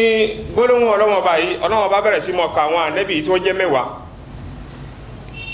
yahudu ó ní ulaika ismul ishara ń ṣe rìfáàsì sí àwọn ànábì tá à ń ti ń bá bọ̀ láti jẹta àbí jẹrin tọ́lọ́wọ́n ọba tó pé ìdẹ̀ra ẹ̀ lólórí ó ráwọn òjíṣẹ́ ọlọ́wọ́n ọba yìí almazikurina nínú súra yìí o wahum ashara àwọn 10 ni wọ́n awwaluhum ẹni àkọ́kọ́ wọn ni fi zikr tí a dárúkọ òun náà ni Zakariya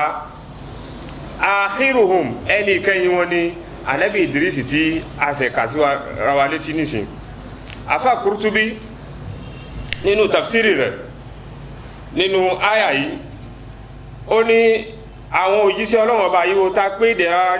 lé wọn lórí nínú àwọn anabi Ọlọ́run nínú àwọn àrọ́mọdọ́mọ anabi Adam ó ní yuridi Idris wahdahu nínú àwọn àrọ́mọdọ́mọ Ádámọ̀ pé ohun tó agbàlérò ń bí o òun náà ni Idris ẹ̀mọ̀ kó afá Ibn Kathir ó ṣe ìṣára lọ sí ibẹ̀ pé àárín ànẹ́bì Nuh àti Idrisa 1000 ọdún bí máa Idrisa síwájú ànẹ́bì Nuh wípé ohun tọ́lọ́wọ́ bá gbàlérò ní ibi òun náà ni min zurriyati Adam àwọn àrọ́mọdọ́mọ ànẹ́bì Adam àtàgbàlérò ń bí òun náà ni Idrisa wahdahu lóhun nìkan ṣoṣo wa mimman hamalna ma'a Nuh àwọn tá gbogbo gúnnú ọkọ̀ ojú omi pẹ̀lú ànábì Nuh yuridi Ibrahim wahdahu gbogbo ẹ̀ tá gbàlérò bí wà ànábì Ibrahim wa min zurriyati Ibrahim inú àwọn àrọ́mọdọ́mọ Ibrahim yuridi Ismaila wa Ishaq wa Yaqub gbogbo ànábì Ismail àti Ishaka àti Yakuba wa min zurriyati Israel inú àwọn àrọ́mọdọ́mọ Yakuba yuridu Musa wa Harun wa Zakariya gbogbo ohun tá gbàlérò ni pé ànábì Musa àti Haruna àti Zakariya àti Yahya àti Isa fakana li Idris wa Nuhu sharaf gbogbo ànábì Idris àti Nuhu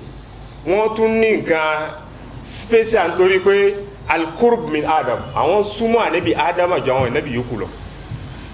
nítorí pé lẹ́yìn ànábì Adam Idrisa lákan lẹ́yìn Idrisa ọkàn Nuhu kó tó kan àwọn ànábì míì ìsúnmọ́ tó ń súnmọ́ ànábì Ádámà á rí pé ọlákan ni wàlí Ibrahima al-qurb min Nuh Ibrahima náà sì mọ jẹ́ ọlá pé ó súnmọ́ ànábì Nuh àjáwọn yòókù lọ Ismail àti Ishaq àti Yaqub àwọn náà fi ń súnmọ́ Ibrahima jọ àwọn yòókù lọ afáwọn tẹ̀síwájú náà rẹ̀ wa mimman hadayna wa ijtabayna ay min zurriyati Adam nínú àwọn àrọ́mọdọ́mọ ànábì Adam ó ní nínú àgbájọpọ̀ nínú tabakojọ pé nǹkan ọlá tọ́lọ́wọ́n bá ṣe òun náà àwọn tó jẹ́ pé allazina hadaynahum ila tariqil haqq gbogbo àwọn tọ́lọ́wọ́n bá tọ́ sí ọjọ́ náà òdodo ihdina siratal mustaqim siratal lazina an'amta alayhim gbogbo ẹni tó bá bára ẹ̀ lórí kíní kọ́mọ̀ pé òun náà wọnú àyà yìí wajtabaynahum láwọn ta sàlẹ́sà lihamli risalatina láti wípé kí wọ́n jẹ́ iṣẹ́ àwọ̀ Ọlọ́run bá wọ wáyìnà bẹ́ẹ̀ sì tún ní wáyìí wa ta gbé fún gbogbo àwọn òjíṣẹ́ mẹ́wàá yìí tí àfáà dárúkọ àfáà ní tá a bá wò qad jama'a li ha'ulahi Ọlọ́run bá kó àwọn ìdẹ̀ra rẹ̀ jọ fáwọn ẹni yìí a'maluhum as-salihah àwọn iṣẹ́ rere tí wọ́n ṣe wa manaqibuhum alhamida àwọn ipò tí ń fi ń dára jù tọ́lọ́run bá ṣe fún wọn tọ́lọ́run bá ti sọ síwájú qawluhum min nasl ha'ulahi al-mustafin al-akhyar eléyìí ò dédé tọ́ sí wọn o látara pé wọ́n jáde kúrò láti ilé tó dáa eléyìí ló ṣe kókó jù jama àṣẹ ní wọ́n bá fẹ́ bímọ tó dáa ẹjẹ́ wáyàwó tó dáa ìyàwó tó dáa tó náà máa ń wọ́mọ tó dáa kó wọ́ ọkọ tó dáa ìṣẹ́lá sallallahu alaihi wasallam ọ sọnù àdìsí kan mọ́tò ìjẹ́ wípé ọ̀rọ̀ pọ̀ lórí àdìsí yìí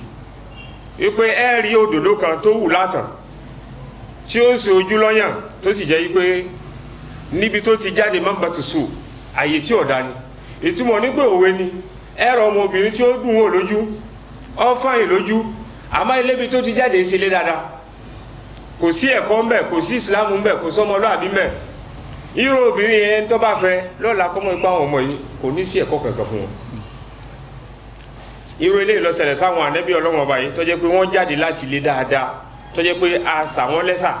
làwọn ọmọ yìí fi jogún wọn làwọn náà fi di àwọn ànẹ́bí Ọlọ́run làwọn náà fi di àwọn ànẹ́bí wọn di òjíṣẹ́ wọn fi náwọn ìwà dáadáa wa minha annahum mimman hadahumullah wọn bẹnu àwọn tọ́lọ́wọ́n bá tọ́sọ́nà àṣẹ ìtọ́sọ́nà látọ̀dọ̀ Ọlọ́run ọba ni là ń fi mọ́ tọrọ pé ihdina siratal mustaqim òjíṣẹ́ Ànábì sallallahu alaihi wasallam a rí pé ìtọ́nisọ́nà tó wà lọ́wọ́ Ànábì lọ́wọ́ àwọn àfáà lọ́wọ́ àwọn tó ń pèpè sọ́jọ́ náà Ọlọ́run ìtọ́sọ́nà pé ẹ gba ọ̀nà yìí ẹ já sí kòtò nù ẹ bá gba ilé ẹ bá ara inú àlùjánnà lọ́ba tán àmọ́ pé ká túláàsì yẹn pé kó di mùsùlùmí kò sí lọ́wọ́ àfáà kankan kò sí lọ́wọ́ òjíṣẹ́ o innaka la tahdi man ahbabta walakinna Allaha yahdi man yasha wa Ànábì sallallahu alaihi wasallam ó lè tọ́ ni ó bá wù ọ́ sọ́jọ́ náà àyàfi tó bá wù àwọn Ọlọ́run Ọba Ànábì gbìyànjú nu fámìlì rẹ̀ fáwọn ẹnìkan Ọlọ́run bá sì ní kọ̀ sọ́nà mẹ́ẹ̀ àti tá a bá bára lónìí lórí ọ̀nà ó yẹ ká lè mọ́ fọ́lọ́run ká du fọ́lọ́run ká du ọpẹ́ fún Ọlọ́run Ọba Allah Ọlọ́run bó já parí sínú Islam gbólóhùn Ọlọ́run iza tutla alayhim ayatul rahman nígbà tá à ń bá ń ka àwọn àrísàmì Ọlọ́run ọba arrahman ọba àjọkẹ́ ayé kharru sujjadan wọ́n wọlú lẹ́lẹ́ tó yẹ pé wọ́n fi wájú wọ́n fi balẹ̀ fọ́lọ́run wa bukiyan wọ́n tún mọ̀ dàmúgé lójú bayan li riqqati mashaa'irihim látara pé ọkàn wọn rọ̀ ọ̀rọ̀ náà ọba yìí tí wọ́n máa ń gbọ́ ń kó sí wọn lọ́kàn ní ń ṣokùnfà wọ́n fi ń wọlú lẹ̀ fọ́lọ́run ọba wọ́n sì ń dàmúgé lójú wa shiddati ta'assurihim inda sima'i ayatillah àti pé tí wọ́n máa ń gbọ́ àrísàmì Ọlọ́run Ọba mọ́ ń kó sí wọn lẹ́mí nǹkan náà lápa lẹ́mí wọn ní fi ń jí kọ́mọ serú sẹ́sì yìí láfà tún tẹ̀síwájú ó pé ulaika allazina an'ama Allahu alaihim sifatuhum annahum iza tutla alaihim ayatur rahman nínú àwọn ìròyìn wọn pé tí wọ́n bá ń ka àwọn àrísàmì Ọlọ́run Ọba arrahman wọ́n mọ́ ń gbé ọ̀rọ̀ Ọlọ́run Ọba tóbi aribo mi wọn mọ ka alukur'an ẹ tora àwọn yẹn tí wọn mọ rojọ́ a mọ ka alukur'an a tún mọ sí whatsapp ẹlòmíì ò fi alukur'an sínú rédíò àbí ansẹ́tì rẹ̀ a ní tẹ́tí sí alukur'an a tún mọ sí nǹkan mi eléyìí sì ṣẹlẹ̀ sáwọn kèfèrí wà lọ́gọ́ òfin yìí pété níbi mọ ka alukur'an ẹ mọ pariwo ẹ mọ fi da alukur'an rú mọ lójú taba fẹ́ gbọ́ alukur'an ẹ ní sí nǹkan mi ẹ mọ gbọ́ ẹ tẹ́tí sí ohun tí alukur'an wí tẹ ẹ bá ṣe tẹ́ láti gbọ́ alukur'an ẹ pa alukur'an wa iza quri alukur'an fastami'u lahu wa ansitu tí wọ́n bá ń ka alukur'an wọn ká pa lọ́lọ́ ká dẹ́tí sí ohun tí alukur'an wí ká sì pa lọ́lọ́ kò ṣeéṣe kí ọmọ dẹ́tí sí nǹkan lẹ́yìn jẹ́ pé a pa lọ́lọ́ àmọ́ lọ́wọ́ bá ní fastami'u ẹ dẹ́tí sí ẹ wá dákẹ́ ẹ̀rí pé nǹkan náà ó fẹ́ dà pé Ọlọ́run bò sí gbélé síwájú tẹ́ ẹ bá dákẹ́ kò ṣeéṣe kí ẹ tẹ́tí sí alukur'an a rí pé alukur'an ń bẹnu tó yẹ pé tí wọ́n bá ń kà wọ́n fẹ́ kí adákẹ́ ọ̀rọ̀ Ọlọ́run Ọba ni a rí pé nu tahajjud lónìí a rí àwọn àyà míì tó yẹ pé táwọn ìmáàmù bá dé sí ibẹ̀ ọ̀pọ̀lọpọ̀ àwọn èèyàn mọ́ sábà ṣe ta'assur àmọ́ kó jẹ́ pé nítorí tọ́lọ́run kó má jẹ́ pé nítorí kárí mi. afa Ibn Kathir rahimahullah ó ní yaqulu ta'ala ha'ulahi annabiyun àwọn ànábì Ọlọ́run Ọba yìí wa laysa al-murad mazkurina fi hadhihi sura faqat kìí sí àwọn tí wọ́n wà ní súra yìí nìkan ṣoṣo lọ́nà bá gbà lérò àtàwọn òmíràn bal jinsil anbiya gbogbo ìran ìjà ànábì aleyhimusalam istatrada min zikri al-ashkhas Ọlọ́run bá kẹ́ẹ̀rí fẹ́rẹ́ ọ̀rà mú àwọn bíi mẹ́wàá wá nínú èyí tá a ti kà síwájú alladhina an'ama Allahu alayhim àwọn tọ́lọ́run bá ti pé ìdẹ̀ra ẹ̀ lé wọn lórí minan nabiyyin nínú àwọn ànábì Ọlọ́run Ọba min zurriyati Adam inú àwọn àrọ́mọdọ́mọ ànábì Adam afa sudi ata afa Ibn Jarir rahimahullah oni falladhi ana bihi min zurriyati Adam Idris èyí tá gbà lérò nípa àwọn àrọ́mọdọ́mọ ànábì Adam wọ́n ní Idris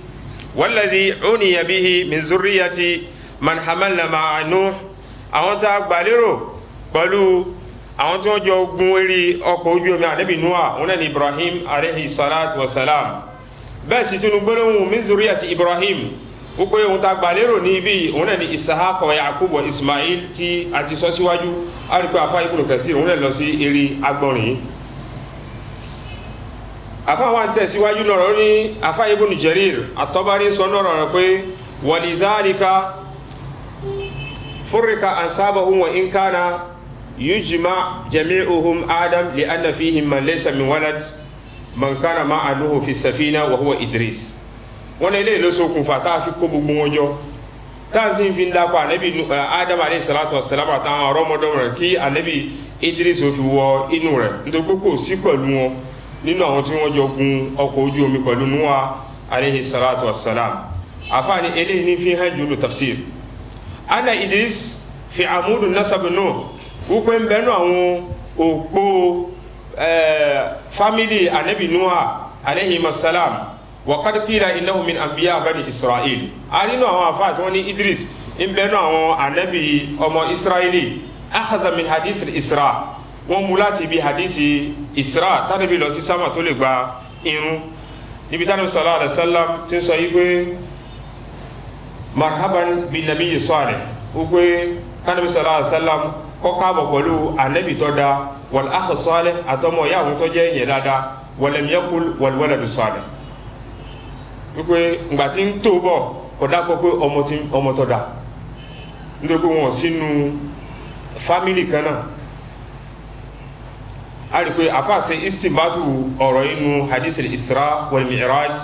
kama qala Adam wa Ibrahim alayhim as-salatu was-salam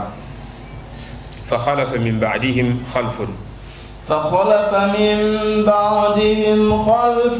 أضاعوا الصلاة واتبعوا الشهوات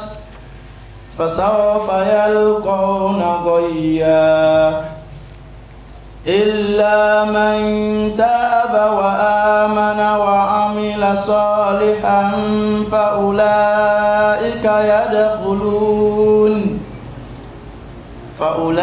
فأولئك يدخلون الجنة ولا يظلمون شيئا. ǹjẹ́ ìgbà tọ́lọ́run bá ti mẹ́nu bà àwọn ànábì Ọlọ́run àwọn òjíṣẹ́ Ọlọ́run tí wọ́n dá ní ìwà wọ́n dá ní súrà wọ́n ní ipò wájú Ọlọ́run wọ́n jẹ́ sí Ọlọ́run ọba dógóngó nídẹ̀yìn ìgbà náà àwọn àrọ́mọdọ́mọ wọn àwọn tí wọ́n padà gbẹ̀yìn wọn lẹ́yìn ẹ̀mọ́yé ọdún min ba'dihim nígbà ìgbà táwọn ànábì Ọlọ́run ọba yìí ti lọ tán a padà aráwọn ẹnìkan nínú àwọn àrọ́mọdọ́mọ ada'u salat wọ́n fi ìrun wọn fi ráre wọ́n ka ìrun kún ìrun ọjọ́ wọn lójú wattaba'u shahawat wọ́n wá tẹ̀lé mèremère lé ayé gbogbo ohun tí ń jẹ́ alhakumu atakaso bá sì sọ mẹ́wàá bá sì sọ dógún bá sì di olé mẹ́wàá bá sì ọlọ́kọ̀ mẹ́wàá àti bẹ́ẹ̀ bẹ́ẹ̀ lọ wọ́n ń tẹ̀lé gbogbo ohun tí ń jẹ́ ṣáwà tí ń jẹ́ adùn a rí pé aṣahawat tó bá pọ̀ jù ìmọ̀ ń sábà jíkọ́ pọ̀lọpọ̀ èèyàn kún tayọ àlà nígbàtí tí ẹ bá ní gbogbo nǹkan àlàáfíà wà dúkìá wà owó wà ó wà lọ́dọ̀ Ọlọ́run gbà láàyè a rí pé tí ó bá fọ́ Ọlọ́run bá síwájú ní ó bà kẹjẹ púpọ̀ fasawfa yalqawna ghayya wípé ọfẹ́ ya tí a fara fi wọ́n sí àyíká nínú jahannama tí ń jẹ́ ghayyan tí ń jẹ́ kòró tí fi ń jìndù tó jìndò nínú iná jahannama wal iyazu billah Ọlọ́run wá mú istisna wá pé àyàfi illa man taba àyàfẹ́ ni ó bá túbá nínú wọn ìtúbá lọ́dọ̀ àwọn àfáà pẹ̀lú májẹ̀mú rẹ̀ òun náà ni pé kíyàn kọ́kọ́ banújẹ́ lérí ohun tó ti ṣẹlẹ̀ anadamu alamafat wọ́n tó ń bẹ̀rẹ̀ sí kábàámọ̀ Ọlọ́run gbọ́dọ̀ rí pé a kábàámọ̀ lórí ẹ̀ṣẹ̀ yìí tadá ẹlẹ́ẹ̀kejì alazmu ká mú àníyàn dógóngó pé irú rò tún tọwọ́ ohun tó ń wá mọ́ ohun tún serú rẹ̀ mọ́ ẹlẹ́ẹ̀kẹta àníyàn kó tó ń mú àníyàn òun náà ní pé ẹ̀ṣẹ̀ náà kárí pé agbèjù sílẹ̀ lákòókò gbàtà ń túbá kọ́mọ̀jẹ́ kó tún gbé igbó tí síwájú ní túbá lọ́wọ́ ó tún gbé abo sẹ́yìn kẹ̀kẹ́ rẹ̀ ìsìn mẹ́mi pé túbá lọ́wọ́ tí lè ṣe sínà á rí pé rúlé àfẹ́gbà túbá rẹ̀ tó bá wá jẹ́ ẹ̀tọ́ kan tí èsì tọ́lọ́hun ó lè gbé nǹkan oníǹkan ọ sọ̀rọ̀ láì dá ẹnìkan láyé ibìkan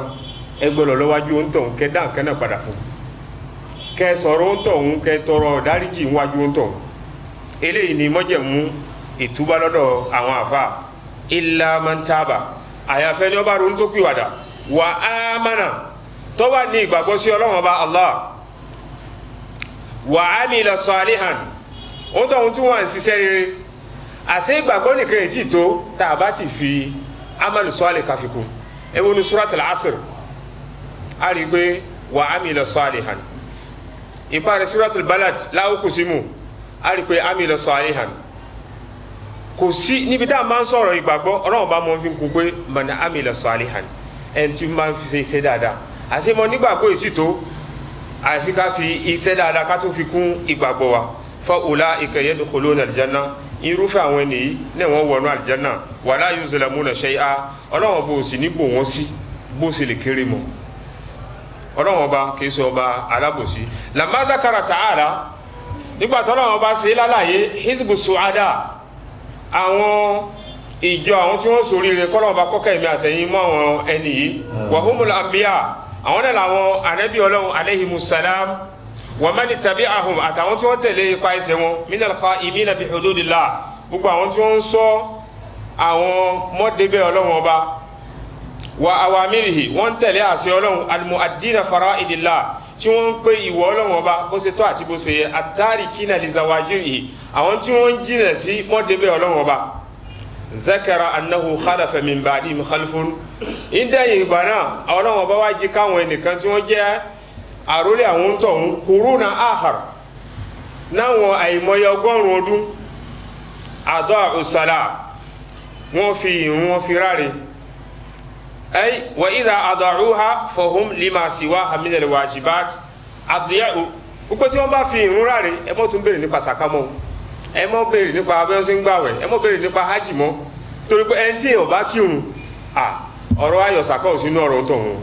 ẹni tí èé kírun àìmọ́ béèrè ramadana lọ́wọ́ rẹ o ẹni tí èé kírun ẹ mọ́ rò pé ó lọ sí hajj náà làfáà sọ bí pé ẹni tí ń ra ìrun ráre àwọn kẹ yóò kùkù sí iyèméjì mẹ́ gbogbo ojoojúmọ́ là ń kírun gbogbo gbà àwọn yẹn rẹ́ wa létí àmọ́ gbọ́ ìrun pípé lóòrèkóòrè ní gbogbo ojoojúmọ́ ní ẹ̀5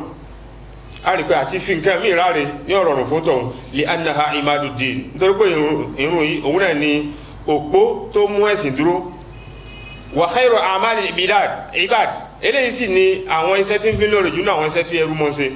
wa aqbalu ala shahawati dunya wọ́n wá dojúkọ mèremère ilé ayé wa malazatiha àti adúlé ayé wa radaw bil hayati dunya wọ́n yọ́nú sí gbogbo ìṣẹ̀mí ilé ayé wa tuma'annu biha ọkàn wọ́n sì balẹ̀ lórí rẹ̀ fa a'ulahi sayulqawna ghayya ay khasaran yawm al-qiyamah irúfẹ́ àwọn ẹni yìí a rí pé wọ́n ṣe àsára ní ọjọ́ ìwọ̀n al-qiyamah wọ́n sì kò kọ́nà ọ̀bàkọ́sọ́ akúrò níbẹ̀ àwọn àfáà wọ́n fi ìmọ̀ hẹ́ra wọn nípa ida'ati salah bọ́ọ̀ náà yẹn sì mọ́ fi ìrun ráre faqala qa'ilun al-murad bida'atiha tarkiha bil kulliyah wọn náà làwọn tó jẹ́ pé wọ́n tẹ́ súnmọ́ mọ́sálásí wọ́n fi ìrun sílẹ̀ pátápátá yẹnyẹn ní rí wọn tí ìbá sí kójú ọdún ẹlòmíì gan ọjọ́ ọdún gan ó lè mọ́ yọjú sí ìdí àmọ́ tó ń náà kẹ́kọ̀ọ́ sínú aṣọ tí wọ́n mọ̀ pé mùsùlùmí ni wọ́n mọ̀ sọ fún yín pé mùsùlùmí non pratiquant ẹ̀ musulman non pratiquant gẹ́gẹ́ bí ìdáhùn ìgbòmù ọkọ̀ arúgbó gbọ́dọ̀ mùsùlùmí lò àwọn òun èsì wọn bá yé sẹ́sì owó yé sí ìjọsìn àwọn mùsùlùmí lò ìwọ àwọn èsì. bẹ́ẹ̀ sì tún ni àfà Ibn Jarir àtàwọn àfà mi wọ́n lọ sí ilé agbọ́nrin pé ohun tá gbà lérò pẹ̀lú ká fi ìrun ráre ìrun yìí wọn èyí tẹ́ kí àbí kọjẹ́ pé wọ́n ń kí àwọn míì nínú rẹ̀ àfà Awza'i àtàwọn ẹlòmíì fa khalafa min ba'dihim khalfun ada'u as-salah qala innama ada'u al-mawaqit àsìkò òun gẹ̀wọ̀n èyí sọ wọ́n kírun àmọ́ wọn èyí kí lásìkò rẹ̀ ẹ̀rí wọ́n kí ìrun ní òkè wákàtí márùn-ún lójúmọ́ bóyá ó dalẹ́ àkíkọ̀ ní jọ lọ́wọ́ bá lójú irú àwọn jàmáà yìí nìyẹn àbíkọ́jẹ́ pàṣípò òun ti jáde tán kó tó kí láwọn tí wọ́n wà nù bírò tẹ́gbà àwọn tí wọ́n de cravat ẹlòmí ọmọ kí alásàrì àyílà nǹkan kan náà mọ̀lé kí ní 21 gbogbo ẹ̀nà jẹ́ǹkọ̀ a rí pé irú wọn lọ́nà làwọn afáǹsọ́ ń bẹ̀ walau kana tarkan kana kufran tó bá fi ìrun sílẹ̀ pátápátá ó ti di kèfèrí torí Ànábì sallallahu alaihi wasallam ó ní al-ahadu alladhi baynana wa baynahum as-salah alkawa ní tí ń bẹ láàrin wa pẹ̀lú wọn òun náà ní irun man tarakaha faqad kafar ẹni ó bá gbèrú jì sílẹ̀ ó ti di kèfèrí kéèkìrún kèfèrí ni ẹ mọ́ pé mùsùlùmí ó lè mọ́ jẹ́ Muhammadu ó lè mọ́ jẹun tí ń jẹ́ kìí ṣe mùsùlùmí Ànábì sallallahu alaihi wasallam lọ́sọ sallallahu alaihi wasallam la yantiqu anil hawa. afa Awza'i thumma qala lam takun ida'atuhum tarkaha walakin ada'u al-waqt ó pé wọ́n fi àsìkò wọn fi ráre a sì nínú àwọn àfáà tí wọ́n ní hum fi hadhihi al-umma yatarakabuna tarakib al-an'am wal-humur fi turuq la yakhafuna Allaha fi as-sama' púpọ̀ ẹ̀rọ àwọn èèyàn tí wọ́n mọ̀ bẹ lérí ìkẹ́ ogun láyé ìgbà náà lérí ràkúnmí lérí ẹṣin tẹ́wọ̀n bá wọn pàdé lórí títì tó jẹ́ pé wọn ò páyọ̀ Ọlọ́run. ẹ bá sì wò lónìí àwọn yẹn ń lo ọkọ̀ wọ́n ń lo nǹkan gbádùn tí wọ́n fi ń travel púpọ̀ wala yastahyuna minan nas fil ard. wọ́n èyí sì tijú àwọn èèyàn gan tí wọ́n wà lórí rẹ̀ dípò pé wọ́n mọ tijú Ọlọ́run ọba tó wà ní sámà. wallahi inni la ahad sifatil munafikin ó pé eléyìí bẹnu ìròyìn kan náà àwọn ìròyìn jẹ́ munafiki fi kitabillah nínú tírà Ọlọ́run ọba làfàbà ka àyà yìí pé fa khalafa min ba'dihim dé ìparí rẹ̀ fasawfa yalqawna ghayya ó pé ọfẹ́ ẹ̀yà tí wọ́n kófò níwájú Ọlọ́run afa Qatada oníṣàrà tí wọ́n pàdé aburú afa Ibn Mas'ud gayyan qala wadin fi jahannama òun náà ni odò kan tó jindò nínú náà jahannama ba'idul qahar tó jẹ́ pé ó jinú khabisu ta'am tó jẹ́ pé oúnjẹ bẹ̀ ó burẹ́wà kìí ṣe oúnjẹ tó da ní àwọn ọmọ fáwọn onítọ̀hún gbólóhùn Ọlọ́run illa man taba wa amana wa amila saliha àyàfẹ́ ní ọba túbá tó nígbàgbọ́ sí Ọlọ́run ọba tí sì ń ṣiṣẹ́ dáadáa ay illa man raja'a an tarki salawat àyàfẹ́ ní ọba ronú pìwàdà kúrò níbi à ń fi ìrun ráre àti títẹ̀lé mèremère ilé ayé àtàdùn fa inna Allaha yaqbalu tawbatahu irúfẹ́ àwọn ẹni yìí Ọlọ́run ọba gba ìrònú pìwàdà wọn a sì jí kí àtibọ̀tẹ́ wọn kọ́dá a sì ṣe àlìjẹ́nà ní àtìkí fún wọn àti ibùdésí àti ohun tí wọ́n jẹ ní ogún afábàkà fa ulaika yadkhuluna aljannata wala yuzlamuna shay'a irúfẹ́ àwọn ẹni yìí náà wọ́n wọnú àlìjẹ́nà a sì ní bò wọ́n sí bó ṣe wù kó kéré mọ́ wa dhalika li anna tawbata tajubu ma qablaha tí ẹ bá ti túbá ìtúbá mọ́ ń pa gbogbo ohun tá ti ṣeré kọjá pátápátá ata ibu mina zambi kaman la zamba lahu ẹni ó bá túbá kúrò níbi ẹ̀ṣẹ̀ kó dà gẹ́gẹ́ bí kó tọ̀ wọ́n ṣẹ̀ṣẹ̀ ni Ọlọ́run bọ̀ dàbí àwọn èèyàn tó jẹ́ pé gbogbo wà láti mọ ṣe rí fásitì sí ohun tó ń tọ̀hún ti ṣe rí Ọlọ́run bá ti gbà túbá wọlé fàkátì ọ̀rọ̀ náà ti tán walihada la yunqasu haula'i ta'ibuna min a'malihim àwọn tí wọ́n túbá yìí àfẹ́ jí iṣẹ́ wọn kù allati amiluha bó ṣe wù kó kéré mọ́ náwọn ṣẹ́ tí wọ́n ti síwájú wala kubilu bima amiluhu qablaha a sì ní yọ ìwà tí ọ̀dá sí wọn látara ohun tó ti ṣe síwájú lẹ́yìn tó kù díẹ̀ kàtó fayún kọsùlọ́hùn láwọn pé ẹjá dí dáadáa wọn kù Ọlọ́run bá ní àìsí bẹ́ẹ̀ mimma amilu innal hasanat yuzhibna sayyi'at dáadáa ìmọ̀ ń pa ìdárẹ́ ó ní hadran wa tark nisban wa dhahaba majanan ní jí kí nǹkan náà lọ ní hadran kọ́ lọ lásán sì ní jí kí nǹkan náà ó kọ́ra rè eléyìí sì lè gbogbo ohun tí ó ń kálukú wa tí à ń tẹ́wọ́ lọ sí ọ̀dọ̀ Ọlọ́run bá kókó náà bá kó jogún fún òun náà ní aljanna àfáwa ní isis náà wò ń bẹ nínú àyà yìí òun náà ní pé ohun tí a yọ kúrò wallazina la yad'una ma Allahi ilahan akhar wípé tá a bá ka àyà yìí lọ pé ẹni ó bá túbá ó nígbàgbọ́ ń ṣe dáadáa olùmọ́jẹ̀mú ni o tí ó bá mórogún jọ Ọlọ́run bá la yad'una ma Allahi ilahan akhar kò pẹ́lú mí mọ́ Ọlọ́run bá Allah àmọ́ ọmọ mọ́sálásí ó sì tún ní nǹkan kékeré mi ọba kékeré mi ní kọ̀rọ̀ yàrá rẹ̀ ìwà mọ́sálásí tí ọjà ọba yá ń lọ sọ́dọ̀ àwọn pásítọ̀ tí wọ́n fún àwọn bùjí tí ó wà tán tí ó mọ̀ súre lórí rẹ̀ ọwọ́ àwọn mọ́sálásí ó tún láwọn àfáà kan tí ó lọ sọ́dọ̀ wọn tó yẹ pé èyí tí wọ́n gbé fún tí ó là láàárọ̀ èyí tí ó fi para àti èyí tí ó wọ́n sí rí ọjà rẹ̀ à ń ti mú ọba kékeré mi à ń ti fi mú fún Ọlọ́run ọba Allah Ọlọ́run ọba ọ̀fẹ́ bẹ́ẹ̀ o abafẹ́ jẹ́ mùsùlùmí ẹjá jẹ́ mùsùlùmí ya ayyuhal lazina amanu udkhulu fi silmi káfà ẹjá wọnú ìsìlámù ní pátápátá yẹnyẹn tọ́jà ọba ya ẹjá bẹ Ọlọ́run ọba tó ṣẹ̀dá wa tó sì ṣẹ̀dá ọjà wala yaqtuluna an-nafsa allati harrama Allahu illa bil haqq àwọn tí wọ́n yìí sì pa ẹ̀mí kan lọ́nà tí ọ̀tọ̀ léyìí tá báwọn yẹn lónìí nípa àdáàdàlẹ̀ ayé tó jẹ́ pé wọ́n mọ̀ wá ọmọ tí wọ́n ṣẹ̀ bí lónìí tó jẹ́ pé ẹ̀jẹ̀ sì wà lára rẹ̀ tí wọ́n lè fi gúnṣẹ́ ẹlòmí ọmọ wá apá obìnrin tí ń sẹ̀sìn nǹkan oṣù lọ́wọ́ àwọn tí wọ́n mọ̀ wá nǹkan oṣù àwọn obìnrin àwọn tó jẹ́ pé òkú tí wọ́n sẹ́ rì mọ́lẹ̀ lónìí láàyè náà wọ́n lọ wọ́n fẹ́ gba àlùkáfà ní lára rẹ̀ àti bẹ́ẹ̀ bẹ́ẹ̀ lọ ó wá pọ̀ lọ bẹ́ẹ̀ nú àwọn ìṣesí tó yẹ pé gbogbo ẹná bá nírú àwọn ìṣesí yìí jẹ̀ máa wallahi kò lè rí ibi dé síwájú ọlọ́run wa kana Allahu ghafura rahima ọlọ́run ọba Allah ọba tí ó jẹ́ ó kún fún ọ̀pọ̀lọpọ̀ àforíjì tí sì mọ́ nkẹ́ni kọ́lọ́run bá kó ṣàforíjì fún mi àtẹ̀yìn kó sì kẹ́ mi àtẹ̀yìn èyí tá a wí tọ́ da látọ̀dọ̀ ọlọ́run èyí tó kù púpọ̀ kọ́lọ́run kó ṣàforíjì fún mi subhanakallahumma wa bihamdik nashhadu an la ilaha illa anta astaghfiruka wa atubu ilayk.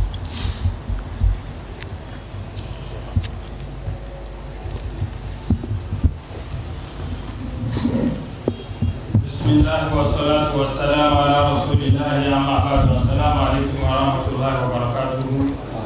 adúpẹ́ fún ọlọ́run bá àdìgbẹ́ ọlá àtọ̀rọ̀ kí àtọ̀rọ̀ kẹ fún aṣáájú ìdáná Muhammad kọ́lọ́run kọ̀ọ̀kan àkókò ẹ̀yìn wa lẹ́yìn náà kí àwọn ṣẹ́ẹ̀kù wa tí wọ́n ti ń bá wa bọ̀ wá láti ìjẹta àbí gbogbo nǹkan tí wọ́n bá wa sọ kọ́ba àlekọ́ ọlá kó jẹ́ kí a lè gbọ́ kí a sì fi kó wúlò fún wa ọlọ́run má dùn wọn ládàá wíwí kó má dùn àwa náà ní ládàá gbígbọ́ inshallah mo rò pé gẹ́gẹ́ bí ìṣe wà náà a fi àsìkò yín rántí ọ̀kan nínú àwọn afáwa tó fi ilé ayé lẹ̀ lánàá tí a lọ bù wọ́n láṣìírí lónìí à ń bẹ ọlọ́run bá nínú ọlá ńlá rẹ̀ pé kó gba ìjálejò wọn kó bá lè kí ọlá kó bá foríjì wọn kó kẹ́ wọn kó gẹ̀ wọn Sheikh Mustapha Galadima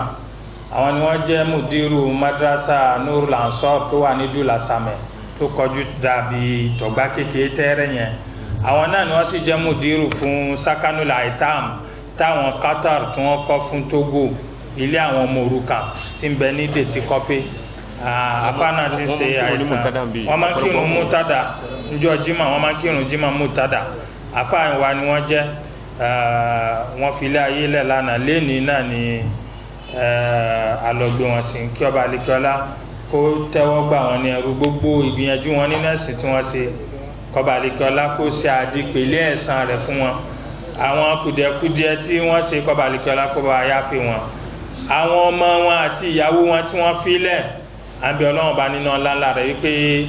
kó má dẹ́rù bà wọn mo rò wípé nígbà tí Sheikh ti ju mẹ́sáàgì yẹn sí mi lánàá pẹ̀lú fọ́tò wọn wípé bẹ́ẹ̀ ni wọ́n Sunday tó ń bọ̀ la fẹ́ lọ kí wọn tẹ́lẹ̀ nítorí program ti ń bẹ fún wa ní Sunday tẹ̀lé yìí ṣùgbọ́n lóun kádàrá wípé kí a lọ kí wọn bẹ́ẹ̀mi wá ṣe gbọ́rọ̀ ikú wọn lánàá ló ti rú yẹ́ nínú ọkàn mi wípé owó àwọn ọmọ òrukàn àti opó tọdún ní tá à ń dá yìí pé kí a fún ìyàwó wọn àti àwọn ọmọ wọn ṣùgbọ́n mi lè bá àwọn èèyàn sọ̀rọ̀ náà lórí fóònù ló fà á tí nígbàtí bàbá wa dé bàbá Adégbọlá mo sọ̀rọ̀ náà fún wọn ta àwọn náà ní kò sí láìfi mo sọ fún Sheikh náà àwọn náà ní báyìí láìfi náà ni a tún fi ń jù sí àwa àjàmá náà báyìí wípé owó opó àti ọmọ òrukàn tá a máa ń dá kí a fi sun ìyàwó àfáwa náà tí ó fi ilé ayé lẹ̀ tọ́ba àlekẹ́ ọlábá ní kó pọ̀ gẹ́gẹ́ bí tèsí àlèdà méjì tátún wá opó àti àwọn ọmọ òrukàn míì náà tí ó fi jẹ́ ìdílé méjì gbó jẹ́ pé nǹkan tí àgbàlérò náà ní pé tí ikú bá ti ṣẹlẹ̀ báyìí ọ̀pọ̀lọpọ̀ wàhálà ni máa ṣẹlẹ̀ nítorí pé baálé tí ń káàkiri kí náà nu tí náà wá ájẹ amúwa tí ọba àlekẹ́ ọlá sì mú baálé náà tó mú sọ́dọ̀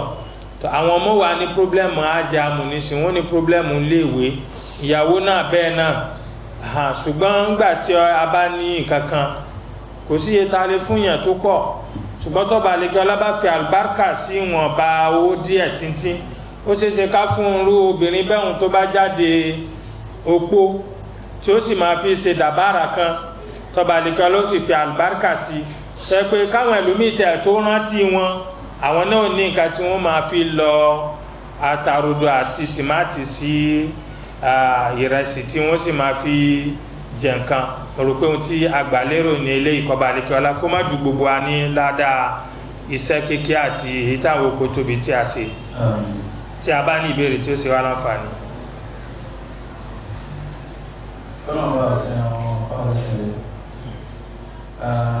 ìbéèrè tí wọlé wọ́n ní nígbà tó jẹ́ pé òjíṣẹ́ ọlọ́run bá Ànábì Idris ó jẹ́ ọ̀kẹ́ náà tí wọ́n mú pa wíwo ìdàwọ̀ wọ́n ní ìjẹ́ ó lẹ́tọ̀ọ́ fún àwọn àfáà tí wọ́n mú ìdàwọ̀ lónìí nínú ilé. mo rò pé a ti kọjá níbi agbọ́nrin yìí náà nínú alukur'ani mímọ́ ìràwọ̀ tó wà ní sámà àǹfààní mẹ́ta náà ló wà fún zinatun lisama ọba àlekọ́lá fi ìràwọ̀ ó fi ṣe sámà lọ́ṣọ̀ọ́ ni ó sì ẹlẹ́ẹ̀kejì iná ní pé àlámà ni ìtọ́kasí ni ìràwọ̀ jẹ́ téèyàn ó fi lè máa mọ ọ̀nà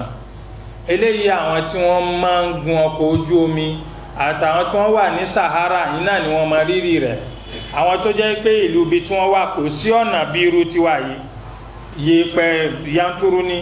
ọ̀nà tẹ́ bá gbà lọ ńgbà tẹ́ bá fi kọjá dọ̀hùn atẹ́gùn ti fẹ́ ilẹ̀ẹ́lẹ̀ tẹ́ pé títì ti parẹ́ kò ní sí títì kí làwọn máa fi mọ ìlú ibi tí wọ́n wà ìràwọ̀ ni tí wọ́n bá ti wò ràwọ̀ báyìí wọ́n ti mọ̀ pé sámà bí báyìí ni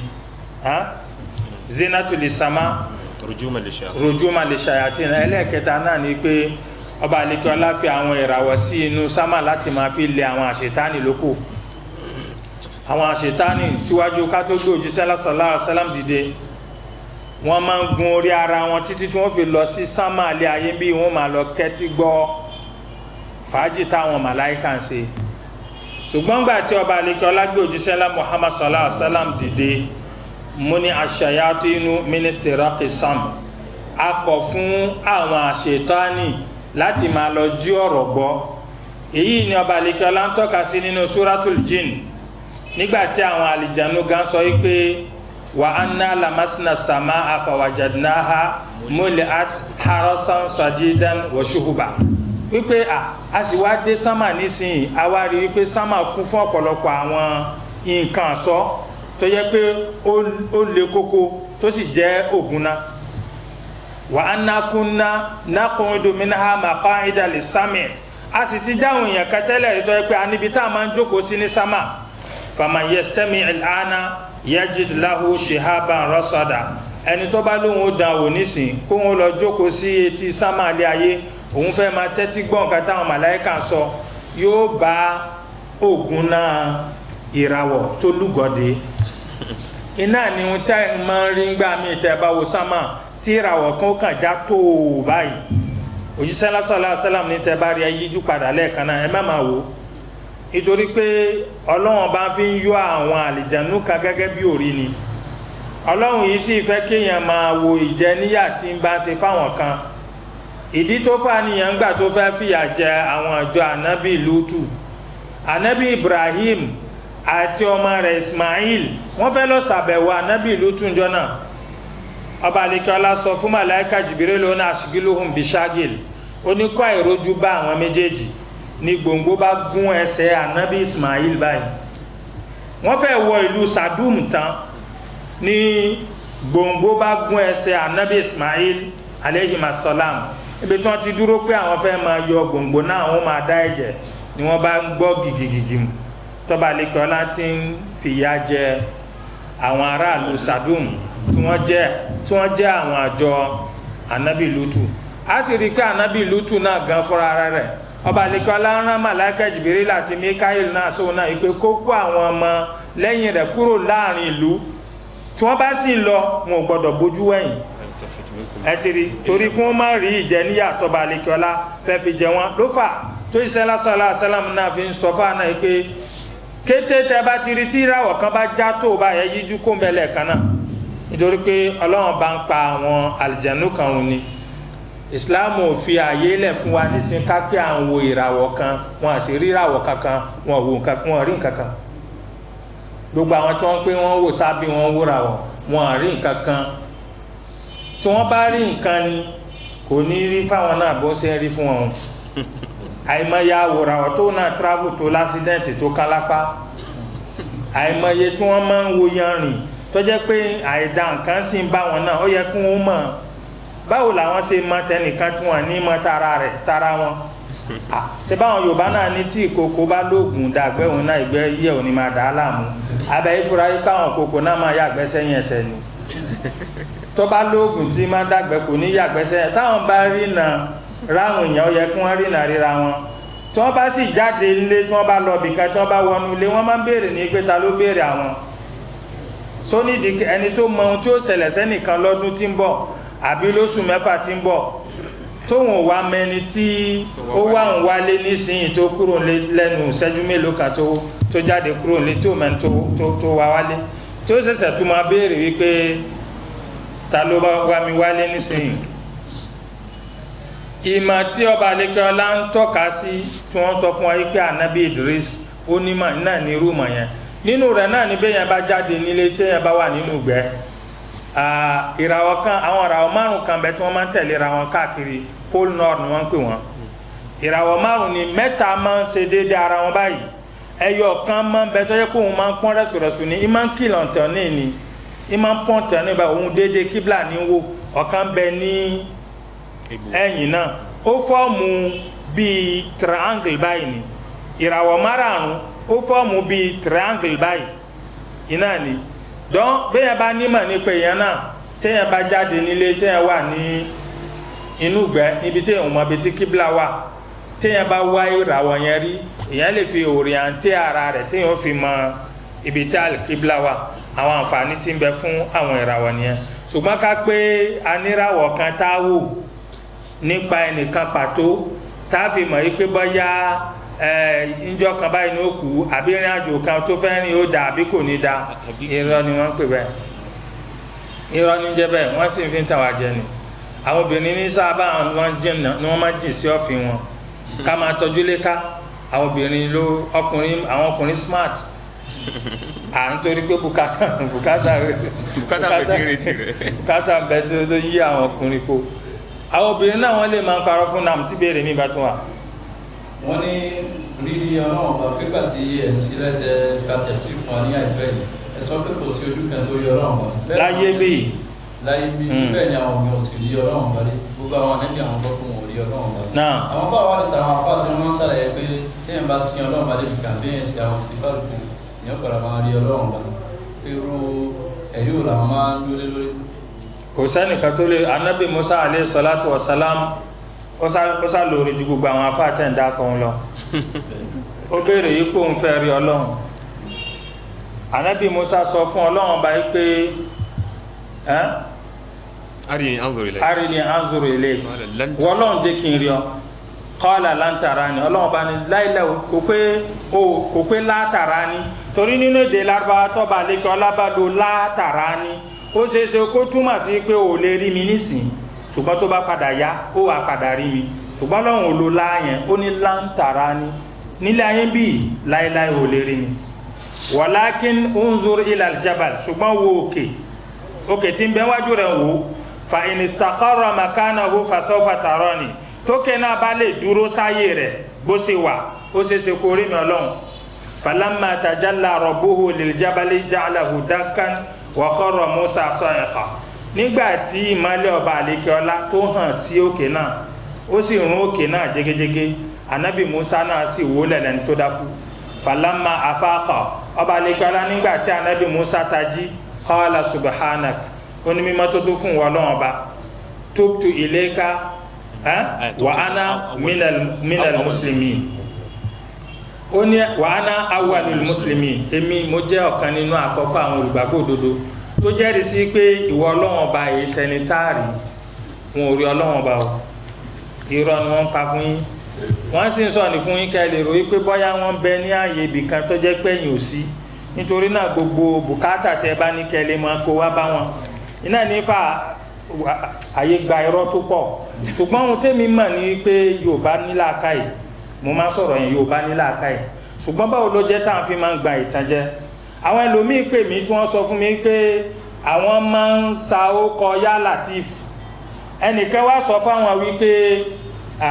mọ́sá Yá Latif ni mọ́ àwọn kan ló ní gbogbo Yá Latif tó ń bá ń sà nínú àkáǹtì àwọn kan wípé àwọn kan ti gbéyàwó fún Yá Latif mo ní baba ńlá rọ nìyẹn wọn ò fẹ́ kẹ́ gbé Ọlọ́run fúnra ara yín ló fà tó jẹ́ pé irú èyí táwa ń sọ yìí wàláhì máa ń kó wọn ríra gidi gan ni tẹ́ bá sì fẹ́ mọ ẹni tí ń bá ń pèpè sójú ọ̀nà Ọlọ́run ẹgbọ́n ti ìran yóò lè jẹ́ iná ẹlẹ́ni tó jẹ́ pé ń bá ń dojú ẹ̀yin gangan fúnra ara yín kọ Ọlọ́run o ẹni tí ń bá ń júwe Ọlọ́run fún yín pẹ́yìn gan fúnra yín sẹ́ ẹ lè pe Ọlọ́run tí ó sì dáhùn ẹ mọ̀ pé àwọn ni wọ́n ń jíṣẹ́ Ọlọ́run wàláhì ṣùgbọ́n ẹni tí bá ń sọ pé yẹn ò tó bẹ́ẹ̀ ọ̀dọ̀ wa náà ní kẹ́kọ̀ọ́ wá irọ́ ni wọ́n ń pa fún yín o gbogbo bíbù káàtà àwọn ó ṣe bíyá iná ni wọ́n wá ẹ jẹ́ ká lọ sínú Suratul Baqara ọba àlekíọ́lá ní ìwọ ànábì sallallahu alaihi wasallam tá a fi sẹ́rán wa idha sa'alaka ibadi anni fa inni qarib ànábì lọ́lọ́run dojú ọ̀rọ̀ kọ ó ní ìwà ànábì táwọn ẹrú mi bá béèrè lọ́dọ̀ rẹ̀ nípa èmi Ọlọ́run ọba sọ fún wọn pé tòsí wọn mú wa ujibu da'wata da'i idha da'ani ìmọ̀ ń jẹ́ pé gbogbo ẹni yóò tó bá pè mí nígbà tó bá pè mí falyastajibu li májẹ̀mú lọ́lọ́run ọba fi lẹ́hùn káwọn náà jẹ́ pé èmi Ọlọ́run ọba náà Allahu akbar wọ́n pè wọn Ọlọ́run ní pé wà ẹ jẹ́ pé Ramadan tó ń gbààwẹ̀ wọ́n jẹ́ pé Ọlọ́run olówó lọ́wọ́ ó lọ sí hajj ó jẹ́ pé Ọlọ́run ó lọ sí umra ó yọ zaka Ọlọ́run ni májẹ̀mú tí ń bẹ bí kó wọn gbàdúrà yín falyastajibu li ẹ̀yin náà ẹ jẹ́ pé èmi Ọlọ́run ọba ẹsẹ tí mo wí ẹgbìyànjú àti ṣe má ṣe tí mo wí ẹgbìyànjú àti má ṣe waliyuminu bí wọ́n sì nígbàgbọ́ sí èmi Ọlọ́run wípé mi náà ni mo lè ṣe bùkátà mi mo lè bíyà rẹ̀ la'allahum yarshudun pàápàá wọn mọ̀nà àti àwọn oníranran àwọn àyè nínú alukur'an tó yẹ pé ẹ rí i pé Ọlọ́run ọba gan ń dojú ara rẹ̀ kọ wá ni ṣùgbọ́n mo fẹ́ kẹ́ mọ̀ pé gbogbo ọmọ tí ń bá máa ń ran ẹnìkan lọ sọ́dọ̀ bàbá rẹ̀ kẹ́ẹ̀dá kan lọ bá ń bá bàbá wọ́n ti wáyẹ̀kì àsìkò wáyẹ̀kì tó kí wọ́n ẹ bá ń bẹ àwọn bàbá kí wọ́n sanwó wáyẹ̀kì fún ẹ mọ̀ pé ọmọ tí ò dá lọ́dọ̀ bàbá rẹ̀ ni yóò bọ́ yìí wá tẹ́ ẹ bá dá lọ́dọ̀ bàbá rẹ̀ báwo lè yẹn ṣe sọ fún bàbá mi àsìkò wáyẹ̀kì ti tó ṣùgbọ́n ọmọ tí ń bá ń rán yàn sí bàbá yìí pé bàbá ẹ bá ń sọ fún bàbá pé wọ́n bá ń ṣe kí ní ẹ̀dá kan ẹ bá ń bẹ̀ wọ́n dáadáa ó ṣe bàbá náà ni síbẹ̀ kọ́ ni ló fà tó jẹ́ pé àwọn àfáàyàn àwọn fẹ́ kẹ́yìn sájókòó wọ́n lè sọ fún pé gbogbo ohun tó bá wù yín ni ẹ máa ṣe kódà bó bá wù yín ẹ fapá ẹlẹ́dẹ̀ jiyán tó bá wù yín ẹ fapá ẹja kẹfì jẹ sàárì àfáà kan sọ kúsọ lẹ́nu jọ mẹ́ta yóò léyàn lè jájá wọ́n fọ́n fídíò náà dọ́dọ̀ yẹn má jájá o àwọn eléyìn ò ka kéwò wọ́n ka ìwé comparison bíbù àti Kùránì ni wọ́n kà ojú wọn ò tó inú fíkò wọn fara gbolẹ̀ ńlẹ̀ kéwò ìwé ni wọ́n kà tí wọ́n fi kéwò ẹ má jẹ ajá o àbí wọn fọ́n fídíò náà dọ́dọ̀ yín ni olókọ̀ mi là afá náà bẹ́ẹ̀ náà afá tí mo láìkì tẹ́lẹ̀ mọ̀ gbó sọkúsọ gan ni kọ́nà dákun kó ṣàánú wa gbogbo wa la ní àǹfààní àti pé Ọlọ́run ọba tọ́lọ́run ó sì gbàdúrà wa ẹ sì máa bẹ Ọlọ́run ọba pẹ̀lú àníyàn pé Ọlọ́run gba àdúrà tí ń ṣe yìí sì ń gbà náà ni ó kà jẹ́ pé ibi tí ó tó sí lẹ́yìn lè mọ́mọ́ tẹ́ bá wá béèrè ansẹ̀tì lọ́dọ̀ Ọlọ́run tẹ́ bá rí tí ó bá fún yín lánsẹ̀tì ẹ máa dunú gan nítorí pé àìfún yín lánsẹ̀tì wọn ẹ̀sá tí ẹni ṣùgbọ́n tó bá fún yín lánsẹ̀tì wọn ẹ mọ̀ pé ohun tẹ́yìn sàlẹ́sà ló gbé fún yín ọ̀pọ̀lọpọ̀ àwọn àfáà wọn máa ń dunú níwọ̀n bá rìn torí ohun tọ́lọ́wọ́n bá sàlẹ́sà fẹ́rù rẹ̀ ní fi lóore ju tí ẹrú gangan sàlẹ́sà fúnra ara rẹ̀ lọ àbíbẹ̀kọ́ ni mélòó làwọn èèyàn tó yẹ pé wọ́n béèrè mútò lọ́dọ̀ Ọlọ́run tó yẹ pé náà ní kó sí tó padà ṣokùnfà tí wọ́n fi kú àbíbẹ̀kọ́ ni tẹ́ bá béèrè ọ̀pọ̀ lọ́dọ̀ Ọlọ́run tí ò bá fún yín lọ́kọ̀ ẹ má banújẹ́ ẹ má dunnú torí yóò gbé àdúrà ní síbòmíì téèyàn bá sì jẹni tí ọba àlekè ọlá bá máa ń fún ní ìsọjí ọkàn yín pé kó lè ṣàdúà kò ní yóò gbàdúrà yín ni kọba àlekè ọlá kó dákun kó ṣàánú wa náà pé mùsùlùmí ládàpọ̀ wa ana awwalul mu'minin aya náà walamma jaa Musa limiqatina ọba àlekè ọlá ní nígbàtí ànábì Musa alayhi salam tó wá sí miqati àwọn Ọlọ́run ọba wa kallamahu rabbuhu tọ́ba àlekè ọlá ọba tó ṣẹ̀dá rẹ̀ tó rè tó ń lọlá lórí rẹ̀ bó ṣe wù tó bá sọ̀rọ̀ qala rabbi arini anzuru ilayk ó ní ìwọ Ọlọ́run ọba fira ara hàn mí kiri ọ qala lan tarani Ọlọ́run ọba ní láyé ò lè rí mi walakin unzuru ila aljabal ṣùgbọ́n wo òkè fa in istaqarra makanahu fasawfa tarani tókè náà bá dúró sáyé rẹ̀ ó ṣeéṣe kó rí mi Ọlọ́run falamma tajalla rabbuhu lil jabal ja'alahu dakkan nígbàtí ọba àlekè ọlá hàn sí òkè náà oòrùn òkè náà wẹ́lẹ́wẹ́lẹ́ oòrùn jégéjégé wa kharra Musa sa'iqa bẹ́ẹ̀ sì ni anabi musa náà sì wólẹ̀ lẹ́ni tó dákú falamma afaqa ńgbàtí anabi musa tó tají qala subhanak ó ní mímọ́ tó fún ọlọ́run ọba tubtu ilayka mo túbá wá sọ́dọ̀ ọlọ́run ọba bí mo ṣe béèrè pé mo fẹ́ rí ọ wa ana awwalul mu'minin èmi ni àkọ́kọ́ olùgbàgbọ́ òdodo ní zamani mi tí mo mọ̀ wípé ìwọ ọlọ́run ọba ìsẹnitárì áyà yìí nìkan tó ní ohun tó jẹ́ wípé a fi mọ̀ pé ànábì ọlọ́run ò rí ọlọ́run òjíṣẹ́ ọlọ́run sì ni ìbẹ̀ nínú àwọn tí wọ́n fi ń tóbi jù nínú àwọn òjíṣẹ́ ọlọ́run ulul azm kò rí ọlọ́run ká tó ayé pé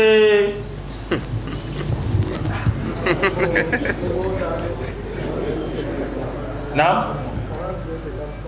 àti títẹ́lẹ̀ gbogbo ẹ̀ ráúráú àwọn ní gbogbo owó tí a rí ó jẹ́ 40,050 francs fún owó opó àti ọmọ òrukàn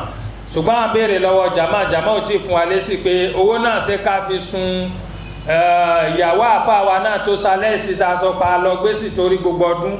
ta bá bẹ̀rẹ̀ owó náà dídá tẹ́lẹ̀ kìí sẹ́nìkan báyìí pàtó tá a máa ń ní sílẹ̀ tá a fẹ́ fún ṣùgbọ́n kí Ramadan tó parí náà ni Ọlọ́run máa ń jẹ́ kí àwọn èèyàn yọjú wá báyìí sáfárama ní àbí àfárama.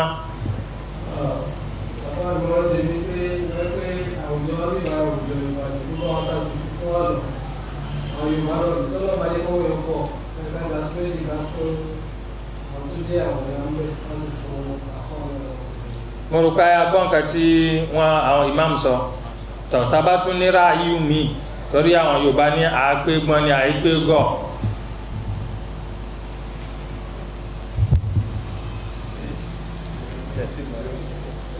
ìbéèrè tó kọ àrẹ àsìkò sì ti lọ ẹjá fi béèrè yẹn káfí yókù dọ̀là rẹ. subhanaka allahumma wa bihamdik ashhadu an la ilaha illa anta astaghfiruka wa atubu ilaik. سبحان ربك رب العزة عما يصفون وسلام على المرسلين والحمد لله رب العالمين.